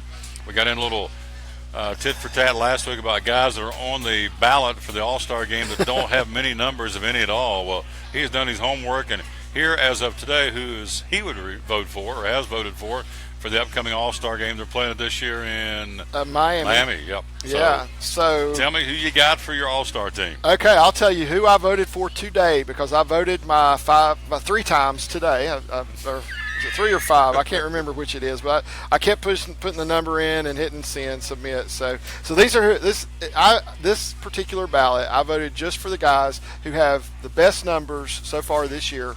I didn't think about anything else. Didn't think about name recognition or anything like that. These are the guys that I feel like have the best numbers. So first base in the American League, Yonder Alonso for the A's. Now, is he going to start the All-Star game? Probably not. But the guy's hitting .298. He has 9 home runs and 24 RBIs. Now, listen to these other guys who will probably be there. Miguel Cabrera is hitting .273 with 4 home runs and 12 RBIs. Chris Davis is hitting .238 with 4 home runs and 8 RBIs. And Eric Hosmer is hitting .282 with 3 home runs and 13 RBIs. I mean, look at those numbers. Yonder Alonso's the guy. But it's probably not a guy that'll be there. Yeah. It's fan popularity vote. So now in the National League, at first base, Ryan Zimmerman. This guy is off the charts good this year. .420 batting average, wow. 13 home runs and 34 RBIs. Now he's never started an All-Star game. This guy is a veteran. I mean, he's been around what seems like forever. Never started an All-Star game. And there's other guys that have good numbers. I mean, Freddie Freeman's sitting .349 with 11 home runs and 19 RBIs. Paul Goldschmidt, .316, 7 home runs, 26 RBIs. Eric Thames, the guy we've talked about before, he's hitting .324, 12 home runs and 22 RBIs, and I think 9 of those home runs are against the Reds. Seriously, I think they are. That. Yeah, I know. He's feasting on Reds pitching, yep. Yeah, so, that's first base. Second base, Starlin Castro for the Yankees. Guys hitting .358, 6 home runs, 21 RBIs. Now, these numbers I'm giving you were before last night's games, but, Kid from Astros having a good year, too, isn't he, Jose? Yeah, Jose Altuve, 304, 5 home runs, 14 RBIs. Cano, he's probably going to be in the talk as well, 268, 6 home runs, 23 RBIs. The National League, Daniel Murphy's the guy, 333 average, 5 home runs, 28 RBIs. Look who's next. Brandon Phillips. Brandon Phillips with the Braves. Brandon Phillips with the Braves. 319 average, 2 home runs, 10 RBIs to this point. And then Josh Harrison from the Pirates, 294, 5 home runs, 12 RBIs. We're talking to Greg Salyer again. We'll be joined coming up momentarily. He's in. He's got his sunglasses on. He's got his shorts on. He's ready to talk sports. My man Anji from the Johnson City Press is dressed for the occasion. He is looking dapper here today. We'll have him on the screen coming up here in a few minutes. We're live again. We're talking All-Star Baseball. So drop down to the shortstop. Who you got on both sides of the fence and shortstop? Yeah, shortstop in the American League was a struggle for me. I picked Francisco Lindor just basically because of defense. He's hitting .287, has 8 home runs, 19 RBIs. He's by far leading in home runs among shortstops. But Gene Segura for the Mariners, he's hitting .368, but has 3 home runs and 13 RBIs. So, that one was a toss-up for me. I picked Lindor because I think he's the better fielder of the two. And I think that 8 home runs makes up for a lot of the batting average there. National League, I only listed 2 guys because there's really only 2 guys with numbers good enough to play in the All-Star game, I think. Zach Cozart was the guy I picked. 351 average. The power's not been there as much this year. 2 home runs so far, 13 RBIs. And then Corey Seager for the Dodgers. He's hitting 287, 5 home runs, and 17 RBIs at this point. And then you go third base, you got catcher, and we'll go DH. Let's see, third base, you got the young man for the Twins, right? Yeah, I got Miguel Sano for the Twins. His numbers are just the best. Jose Ramirez is right there behind him, right with him on those numbers. And then you look at somebody who's probably going to be there because of the popularity is Manny Machado, who has really cranked it up as of late. But, he's only hitting 229 at this point. So it's hard to cast a vote his way right now, even though I like him. He's one of the players that I really would like to see there. I'm voting for Sano at this point because of the difference in the average. Are you ready for this picture? I just got this from Horace. Nice. Nice. Miss me?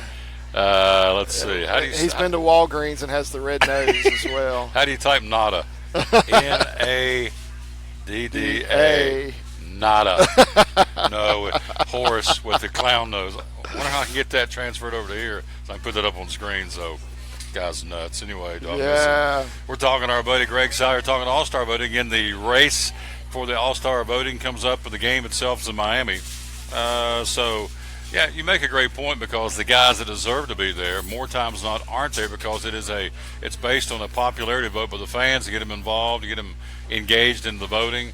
And so it becomes who do you like more than who deserves to be there. Right. You're making a great argument. So a young man for the Dodgers, in your humble opinion, should be your third baseman?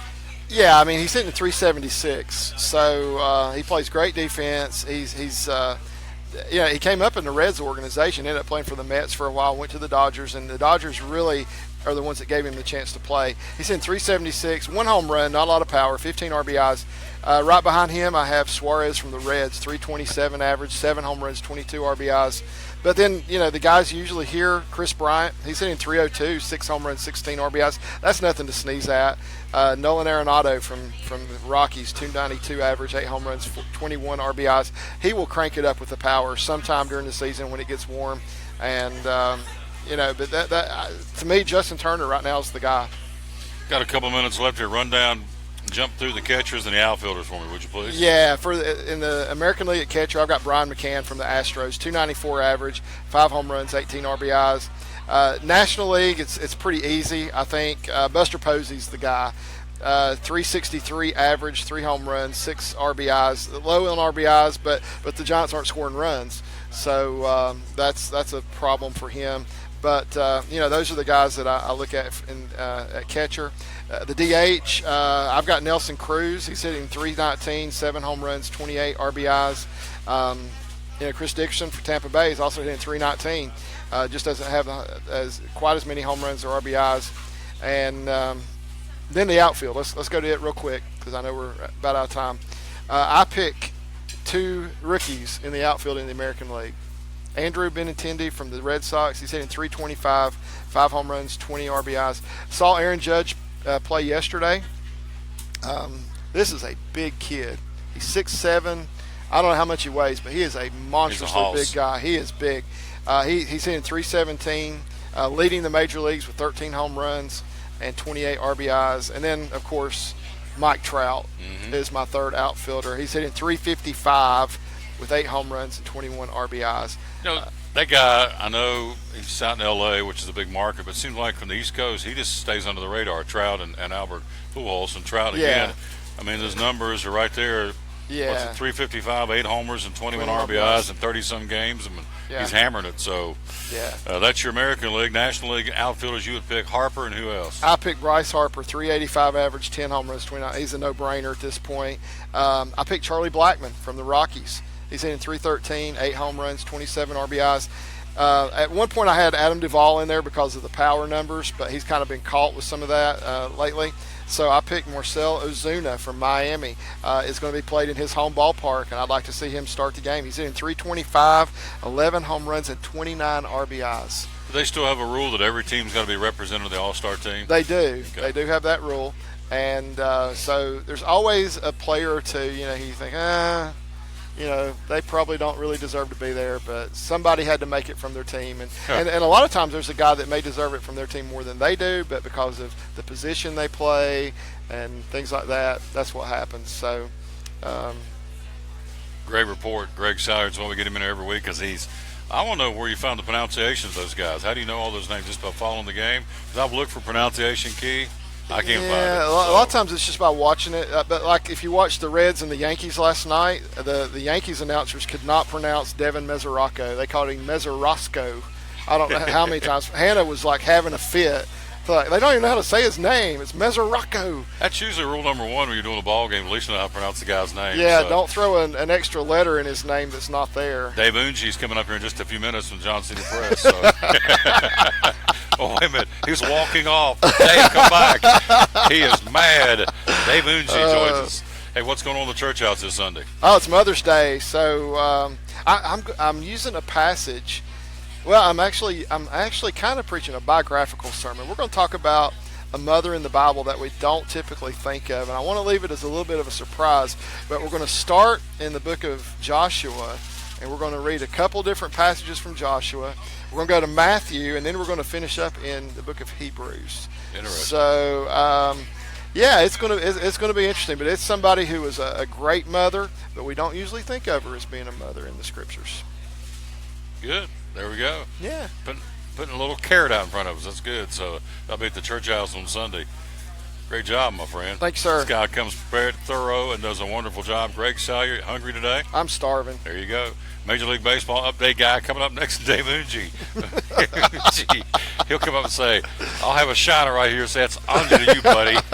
We'll take a break. We'll be right back. Dave Unge joins us next here. Show number 514 at the Tom Taylor Sports Show. At FCA, we're touching millions one heart at a time. Since 1954, the Fellowship of Christian Athletes has been putting the heart and soul in sports by challenging athletes and coaches to impact the world for Jesus Christ. As the largest sports ministry in the world, FCA now reaches over 2 million people annually on the professional, college, high school, junior high, and youth levels. Through this shared passion for athletics and faith, lives are changed, one heart at a time. Learn more at fca.org. American Import Auto Repair in Johnson City takes care of both male and female customers, but owner Kim Smith says they have a special care and concern for ladies. Being a female in what's considered a man's business, I understand the trepidation that women may have when they come to the shop. They feel like they don't know about cars, they might be intimidated, but that's not the way we do business. Everybody's treated the same. We take the time to explain anything that they have questions about, the repair, the process, the part. We want to make sure people are comfortable with what we're going to do to their vehicle and that they understand. We do cater to women in a sense. We have a real nice waiting room with nice Keurig coffee and flavored creamers, air-conditioned, cushioned seats, TV, everything a girl could want while she waits for her car to be fixed. American Import Auto Repair in Johnson City, open 6 days a week. Call today at 913-3111. It's Friday night at 7 o'clock. You've been involved in a car accident. You may be out of state on vacation or just a few miles from home. What do you do? Who do you call? At Farmers Insurance Group, one call is all you have to make. Hello, this is Jim Klein, an agent with Farmers Insurance. It's called One and Done. You don't have to wait till Monday morning to file a claim. You can make the initial call and we'll begin right away to help you. We assist you in moving the vehicle to a certified repair shop, getting you set up with rental car, and informing your agent. Then here at the staff at Jim Klein Farmers Insurance, we follow the claim through to the end. It's that easy. One and Done. We're your one and done location for all your insurance needs. Auto, home, life, commercial, workers' comp, and bonds. We can help you with all your insurance needs. Give me a call today, Jim Klein Farmers Insurance at 247-5400. Your one and done location in Kingsport. 247-5400. Any day is a good day to get a tray from Chick-Fil-A. Over 10 to choose from. Perfect for having the gang over to watch the big game, birthday parties, church get-togethers, backyard gatherings, everything from fruit trays to garden salad trays to nuggets and chicken strip trays. And for the sweet tooth, try the cinnamon cluster or chocolate chunk cookie tray. So you see, any day is a good day to get a tray from Chick-Fil-A. Chick-Fil-A at the Crossings in North Johnson City.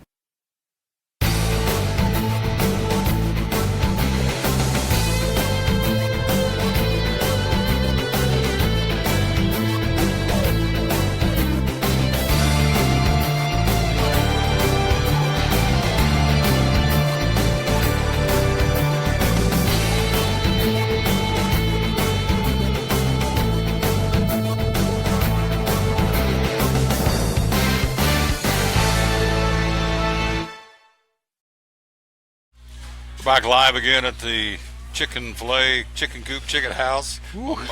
My man's in here with shades, and I said, is this a new statement? He said, not really. Been to the eye doctor, right? Yeah, he dilated my eyes today. So of course, Tom, knowing this, is poking fun at me because he knows that I can't hit what I can't see.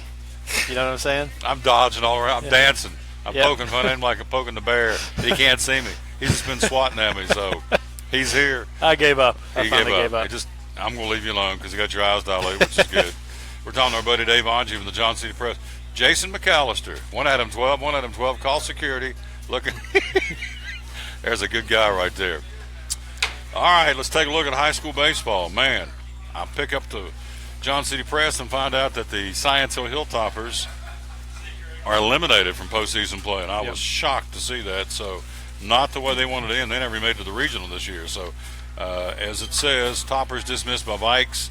Science Hill digs hole early 6-3, suffers a 6-3 setback, and wow, that's just not what you expected at Science Hill. Well, it was kind of tough. On them, they had a situation there, and you get to the game they got to yesterday, the losers bracket final. They had their pitching lined up. Bryson Tolley came out Monday night against Crockett, a phenomenal effort. I mean, he had Tommy John surgery a few years back, and a lot of people don't remember that or don't know that, but he could only throw about 25 or 30 pitches before his arm just went dead on him and got sore, and he couldn't throw anymore. That's been the situation the last 2 seasons for him. Then lo and behold, he got his number called to start against Crockett in a loser's bracket game, to keep the season alive. He comes out, he throws a couple innings, arm feels good, just keeps throwing, gets into the 5th, 6th, next thing you know, he strikes out 10 batters, goes the distance, gets a complete game win, his arm feels good. He only gives up 3 hits in that one and set it up for a matchup last night between Brandon Feathers from Science Hill and Zach Hall, ace versus ace. But, that game started out, it went wrong from the get-go for Science Hill. 3 pitches in, the bases were loaded. And none of those balls were hit very hard. The first one was kind of off the handle that Feathers threw in there, and that wound up being a bloop single to the outfield. 2 bunts, one of them mishandled. The other one just a great bunt that went down the line, stayed fair. So 3 pitches in, you got the bases loaded, and the ball hasn't been hit hard yet. And then from there, Tennessee High, to their credit, really took advantage of the opportunities. They got the key hits when they needed to, made the key fielding plays when they needed to, and got the well-deserved win out of it. So, like Edward said after the game, he said, can't say anything but tip our hat to them. Tennessee High beat us 3 out of 4 times this year, and today when they needed to make a big play, they made a big play, and that's how you win big games. So, just tip of the cap to Tennessee High. It's their first visit to the regional next week since 1991, which is a long time, 26 years. So they're all real excited about that. Playing Dobbins Bennett tonight for the championship. And Brian Roberts, a young man who played baseball at DV for Mike Ritz, doing a great job at Tennessee High, turning that program around. In honor of Dave having his eyes dilated, he's got shades on. I'm going to wear shades this week. All right. So I'm not going to pick on him. I'm going to join partnership. So we're the Blues Brothers. People look at us like, why do these knuckleheads have shades on the middle of the Chick-Fil-A? Because I'm his friend, and he's had his eyes dilated. So our future's just so bright, Tom. There you go. I love this guy. All right, so you look at DB. I know Ryan Wagner's punched his ticket again to the regional, and this guy's done a phenomenal job taking over for Mike Ritz, and he's got a great staff, he's got great kids buying into his program, and so DB and Tennessee High both guaranteed a spot in the regional. Science Hill's eliminated, so is Boone and Crockett, and so it's down to 2. In AA, we've got a game today coming up 5 o'clock. We've got Sullivan South and Elizabethton. Now, you're talking about a heartbreaker on Tuesday. They're down 8-6. Elizabethton is 2 outs, bottom of the 7th, 2 strikes on Ethan Eggleston. Bases are loaded for Elizabethton. This kid strokes a bases clearing double into the gap in left center. So all 3 runs score. Elizabethton wins 9-8 on down to the last strike of the ball game. And just a backbreaker for Sullivan East. So Unicoi County Sullivan South plays Elizabethton. We'll be there at 5 o'clock today at J. Fred Johnson Stadium. Some pretty good baseball in AA. You've got them, Unicoi County, Sullivan East, and obviously Elizabeth and Solomon South. It's a pretty good tournament going on over there. Yeah, and we've been talking about that all year. You could just kind of see it as they matched up in the regular season that there wasn't a ton of separation between these teams. And then when you put them in a tournament setting where, at one time or another, everybody's going to have to go with pitching that's less than their best. The pitching depth in AA isn't quite what it is in AAA. So you end up in a situation like East was in the other night. I believe they had a freshman reliever in that game, trying to get those last outs, and that's tough. But every team is going to be there. And I think pitching is such a huge story.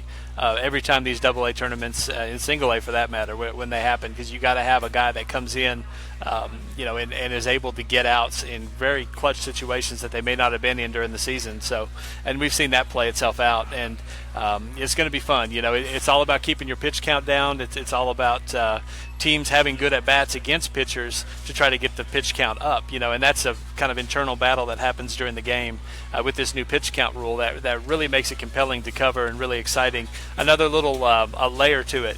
Gives us something to write about, gives fans something to watch and talk about as well. We're talking to our buddy Dave Angie, the Johnson City Press. Again, we're live here at Chick-Fil-A, the Crossings in North Johnson City. Cyclone baseball at 5 o'clock today. It'll be the Cyclones and the Solomon South Rebels of Anthony Richardson coming through the winner's bracket, both in winner's bracket play right now. And so there'll be a game after that one. And I'll set that for you coming up here. In fact, I can do it right now. It'll be Sullivan East. Not sure who they play. Is it Sullivan North? Off so I can read them. They play yesterday. AA baseball. You've got Elizabeth and South and East and Unicoi County at 7:30 in the elimination That's game. it. Yep. So Elizabeth and South in the winners bracket undefeated. East and Unicoi County have both lost the game, so loser of that game at 7:30 is out. And of course, they'll come back tomorrow and play the winner of tonight's game, play the loser or the winner of that game. And so you're getting down into regional play, and of course, regional. The ultimate goal is get down to the state tournament. And so looks like DB may have a shot. I don't know who's on down the road in AAA or in AA, but again, they're still trying to sort things out. On the softball side, you would have to look at Daniel Boone punching their ticket. You would think they were 3-3. They're now 35-3, so they're 30-2 over the last 32 ball games for Jeremy Jenkins. So yeah, you would have to think these guys, in this case these ladies, can get down somewhere on down the road in the either regional or state tournament. Yeah, that was an impressive win yesterday. Crockett's been about the hottest softball team around these parts. They've won a lot of games lately. And not only that, they've scored a ton of runs. They were on such a streak. And then they come in and kind of get the brakes applied to them there against a really good Boone squad. Another great pitching effort. Nicolette Ferguson, I know, threw for Boone yesterday, and I went by there and took some photos of that one. But, the thing about Boone, to watch them, they just hit up and down the lineup. You really don't get much of a break. And the really scary thing is, Boone is such a young team, and Crockett is too, for that matter.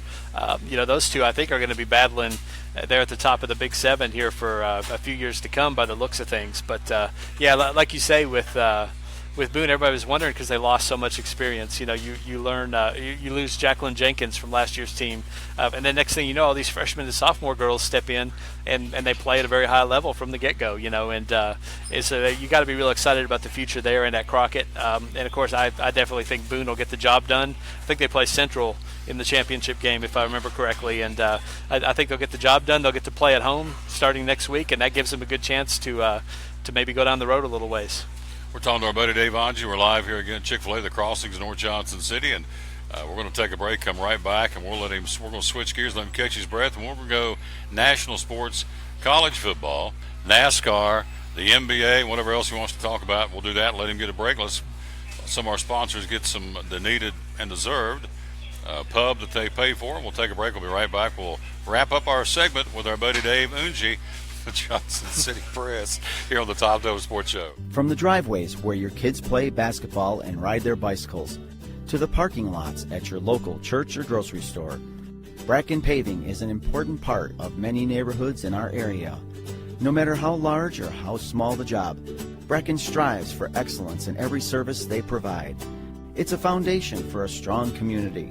Discover the difference at Bracken Paving and Asphalt Maintenance. Give us a call or visit us online at brackenpaving.com. The deals are heating up for Truck Month at Champion Chevrolet on the Motor Mile in Johnson City. Over 300 new Chevys to choose from, all with incredible savings. $11,000 off MSRP on 16 Silverado All-Star Crew Cabs. Check out the savings online at championjc.com. 16 Silverado Crew Cab, 33,685. 16 Track, 17,460. 16 Equinox, 21,615. 16 Traverse, 27,365. Champion Chevrolet on the Motor Mile in Johnson City, where we leave you asking, how do they do that? At Bristol Orthotics and Prosthetics, they treat thousands of patients each year dealing with diabetes and its effects. Diabetes overtaking our nation and leaving a path of destruction behind. Through wound care, office visits, and preventive care, they see most of the patients after a problem arises. Using diabetic footwear such as shoes and inserts, a great way to prevent or prolong skin breakdown and amputation. At Bristol Orthotics and Prosthetics, they use only custom molds from patient mold inserts, which further ensure a great recovery, or better yet, prevents a wound from happening. They use custom molded shoes, bracing, custom inserts, and extra depth diabetic shoes to prevent wounds or other skin issues from beginning. Call today, 1-800-524-4447. 39 years, 6 locations, 1 family. Bristol Orthotics and Prosthetics, 1-800-524-4447. Any day is a good day to get a tray from Chick-Fil-A. Over 10 to choose from. Perfect for having the gang over to watch the big game, birthday parties, church get-togethers, backyard gatherings, everything from fruit trays to garden salad trays to nuggets and chicken strip trays. And for the sweet tooth, try the cinnamon cluster or chocolate chunk cookie tray. So you see, any day is a good day to get a tray from Chick-Fil-A. Chick-Fil-A at the Crossings in North Johnson City. At FCA, we're touching millions one heart at a time. Since 1954, the Fellowship of Christian Athletes has been putting the heart and soul in sports by challenging athletes and coaches to impact the world for Jesus Christ. As the largest sports ministry in the world, FCA now reaches over 2 million people annually on the professional, college, high school, junior high, and youth levels. Through this shared passion for athletics and faith, lives are changed, one heart at a time. Learn more at fca.org.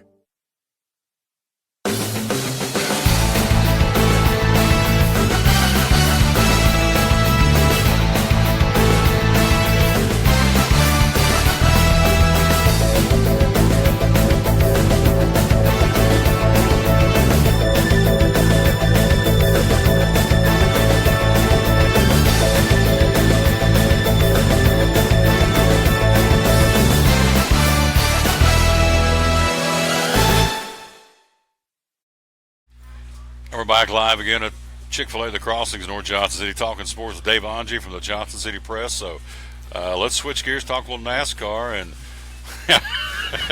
that was a great one-liner. Go ahead and say it about Danica. Danica Patrick finally found her way to victory lane on Sunday at Talladega.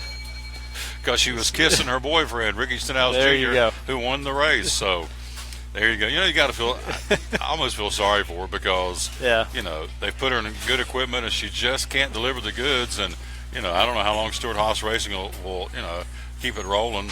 You know, they're in that lawsuit with Nature's Bakery, the sponsor that said she didn't fulfill her commitments. They pulled the plug. They say, you know, Stewart-Haas says they didn't have the money to pay him. So it's a tit for tat. But bottom line is we start a NASCAR segment, you know, if you get – this is my opinion. I don't know if it's Danica. I don't think she's the answer. But if you get a female in that sport that can win, or at least at least challenge for the win every now and then, I think that opens up a whole new fan base for little girls and young ladies to follow someone. But I mean, Danica's okay. She's a nice lady. She's done well with this nutrition, off the race, off the track and nutrition program. She's written books, got a clothing line, but on the track, between the lines, ain't doing much. Yeah, well, you know, Juan Pablo Montoya was a champion in F1, great open wheel driver, and he couldn't make the transition, and it's for the same reason. You know, it's not like it's just Danica, and she'll talk about this, you know, and she talked about it pretty openly at Bristol, that, you know, it is really hard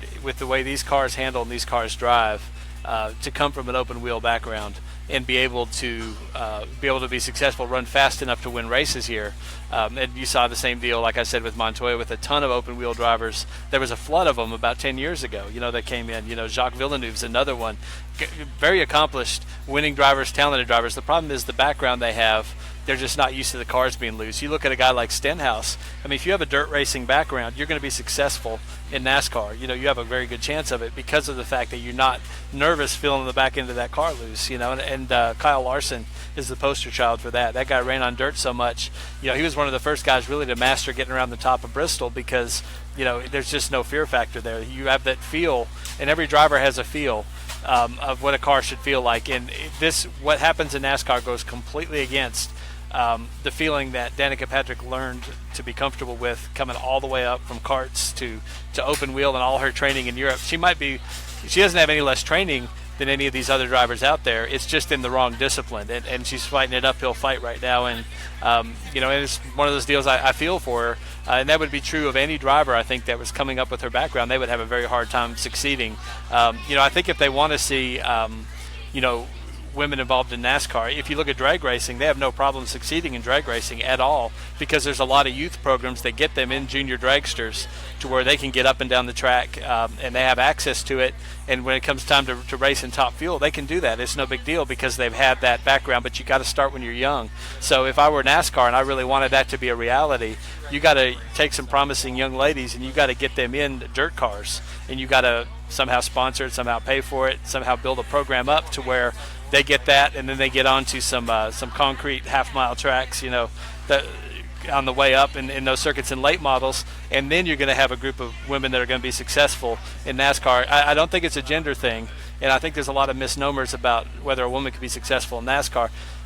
If you can be successful in NHRA and those dragsters, you can be successful in NASCAR. It's just all about that feeder program. Kind of the feeder program. Yep. Great point. Hit it. Even with glasses, sunglasses, his eyes dilated, his mind's crisp. Even clear I and can sharp. see. Even I can see the problem here. Oh, this guy's on a roll, I'm telling you. If he's not here, it's like it's just not the same show on Wednesdays. My man's not in the house. All right, so you got NASCAR. We had the big one at Talladega. For all the the crash, I mean, look at the safety. This guy's hanging upside down, A.J. Allmendinger. So say what you want to about NASCAR. They obviously have taken care of the safety portion for the drivers because, I mean, I guess you saw the video, the horrific airborne cars going down they're flying down to 190 miles an hour, folks. Allmendinger's hanging upside down, walks away, basically some bumps and bruises, but basically scot-free. So say what you want, NASCAR is protecting the drivers with all the safety. I think we got some pretty good racing on the track. You got Stenhouse picking up his first ever win. Yeah. I mean, it's been Johnson's won a couple of times, Keselowski's won a couple of times, but it's been kind of spread the wealth around, if you will. So you head off to Kansas, where Kyle Busch won a year ago, and I think we're being treated to some pretty good racing so far in NASCAR. Yeah, I think so too. And we've been away from the 1.5 mile tracks for a while, but that doesn't mean these teams haven't been really plugging away in wind tunnels and the 7-post rig and all the other simulation stuff they have to try to get better on 1.5 miles. So we'll come out and see where everybody's at now. Obviously, you look at Penske being successful early in the year. I think when you look at Texas, it's a bit of a misnomer that Jimmy Johnson won there because Hendrick really had not been fast on those 1.5 miles, those speedway type tracks until they got a win there. But the one asterisk you have to put next to that is the track surface had changed so drastically. Nobody had any data.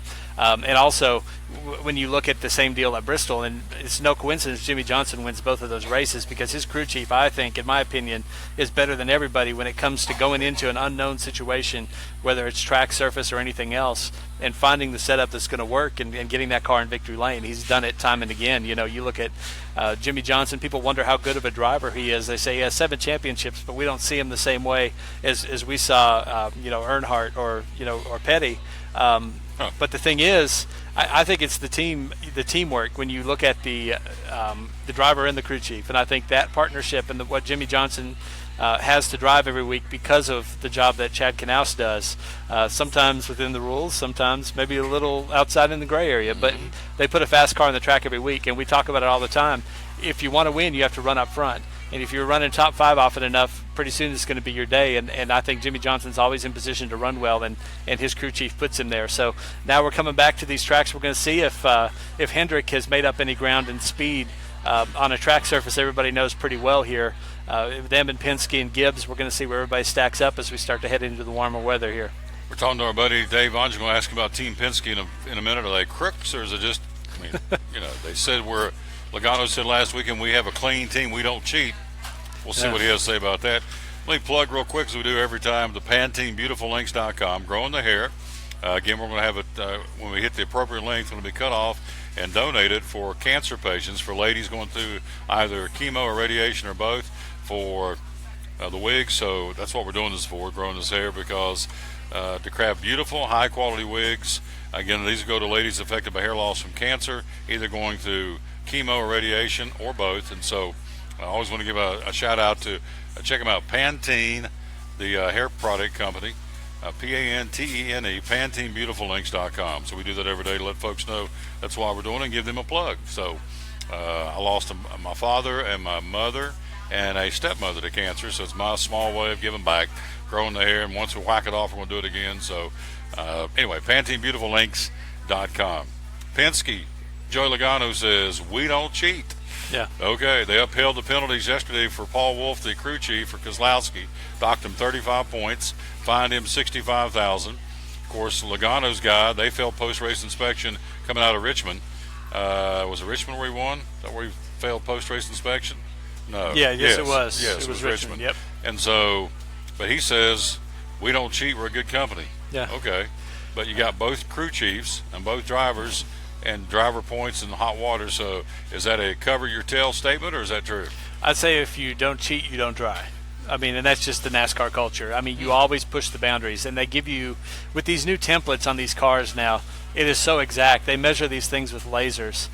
They give you such a small window to work in to try to get an advantage over other people, and every other team is trying to get an advantage. This is not like performance-enhancing drugs in other sports that can ruin your reputation if you get caught using those. And that's, I think the public looks at that as kind of a clear violation of trust and a violation of competition. But I think in NASCAR, the spirit of it has always been you try to turn the wrench on these cars and find any way possible to give yourself an advantage to get through the center of the corner faster and to make your car better. I think that's always been, the innovation's been such a big part of it.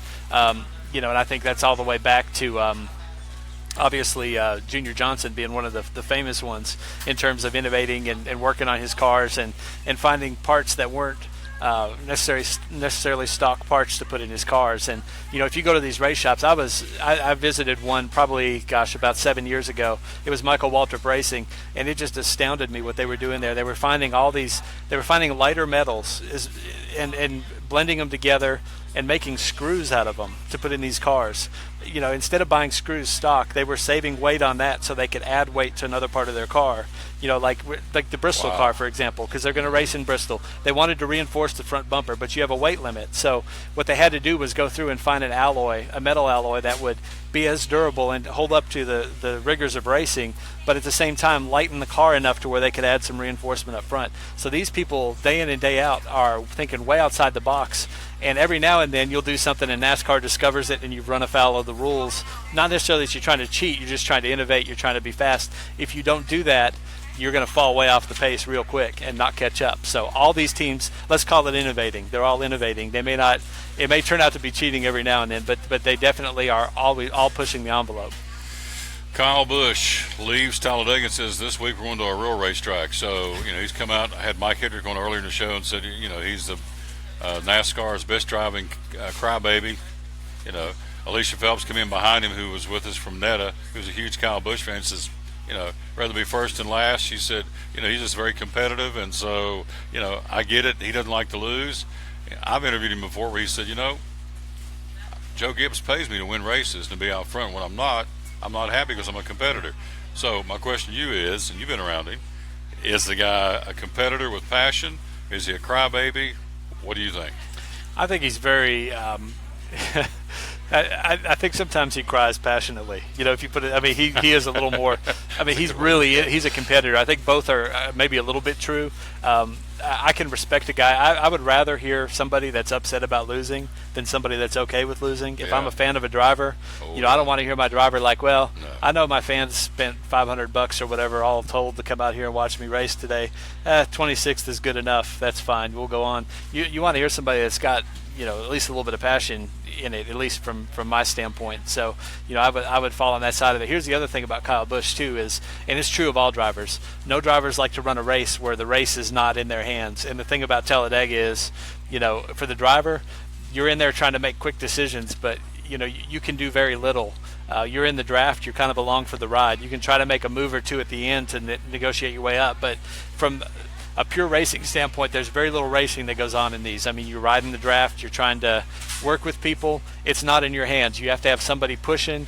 You have to have teammates close enough. There's so many factors outside of your ability that come into the equation that it drives these guys crazy. And we've heard multiple guys say it over the years. Keselowski, Ryan Newman, both of them have gotten in trouble for poking fun at restrictor plate racing just because this is all about the engineers for the most part and getting these cars fast enough to give them a chance at the end. We're talking about Dave Onge. Got him for a couple of more minutes. We're going to feed him. He's going to cover baseball. We're going to get out of here and turn around and rejoin you right around about 10 to 5. We're going to bring you the Cyclones and the Sullivan South Rebels in the winner's bracket of the AA tournament at Hunter Wright Stadium. A beautiful day for baseball. And so, not Hunter Wright, J. Fred Johnson Stadium. And so we'll be ready to go there at 5 o'clock, about 4:50 airtime for the ball game today. Last topic, college football. The national signing date, they waited and they voted and hem-hawed, and so it is a rule now. There are 2 national signing dates, the traditional one in February and now one in December. Now I'm reading here and says the dates mentioned could create an interesting atmosphere. National signing date as it exists now in early February is a show. In December, schools are going to be on break, which means availability by coaches and players may be sparse. Also taking place right as bowl season gets underway, so as far as player availability and timing, an early signing period can be much more subdued. So what do you think? Nope. You got a circus, you now have 2 circuses. And if you add another signing date, you'll have a 3-ring circus. And that's the way it's going to – because any time a kid gets to sit down once in a lifetime and you're choosing between Florida State, you're choosing against, between Alabama and Clemson and, especially these top-end kids, the most coveted, they've been recruited – they've been pursued for pretty much their entire high school career, and you think they're not going to have an ego when it comes time to make that decision. That's not going to change whether it happens in December or February. But like I've said before on this topic, I think it's great because teams, both the schools and the players will know where they stand after December. Once they see, say Alabama signs 2 running backs early.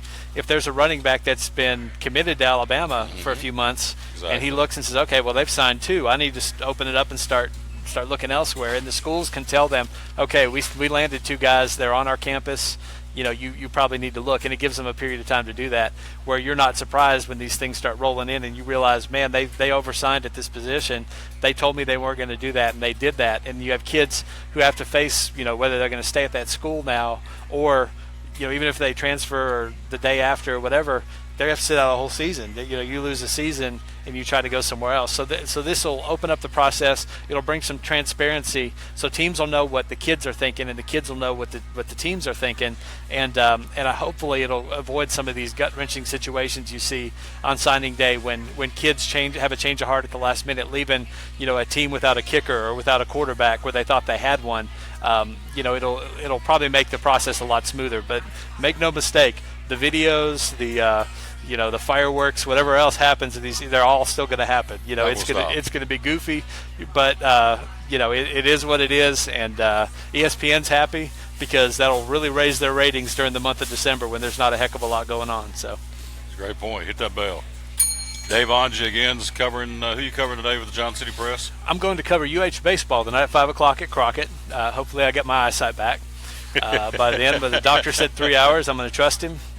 He's a good man. So then after that, I'm going to scoot around kind of the back way over to Unicoi County and cover some softball, some AA softball. So I've got a full plate today. Looking forward to it. You might be a redneck if they send you out to cover a game when your eyes been dilated to cover a ball game for the paper. But I might need a ride. If anybody wants to hit me up on Twitter if you're headed that way, I may hitch along.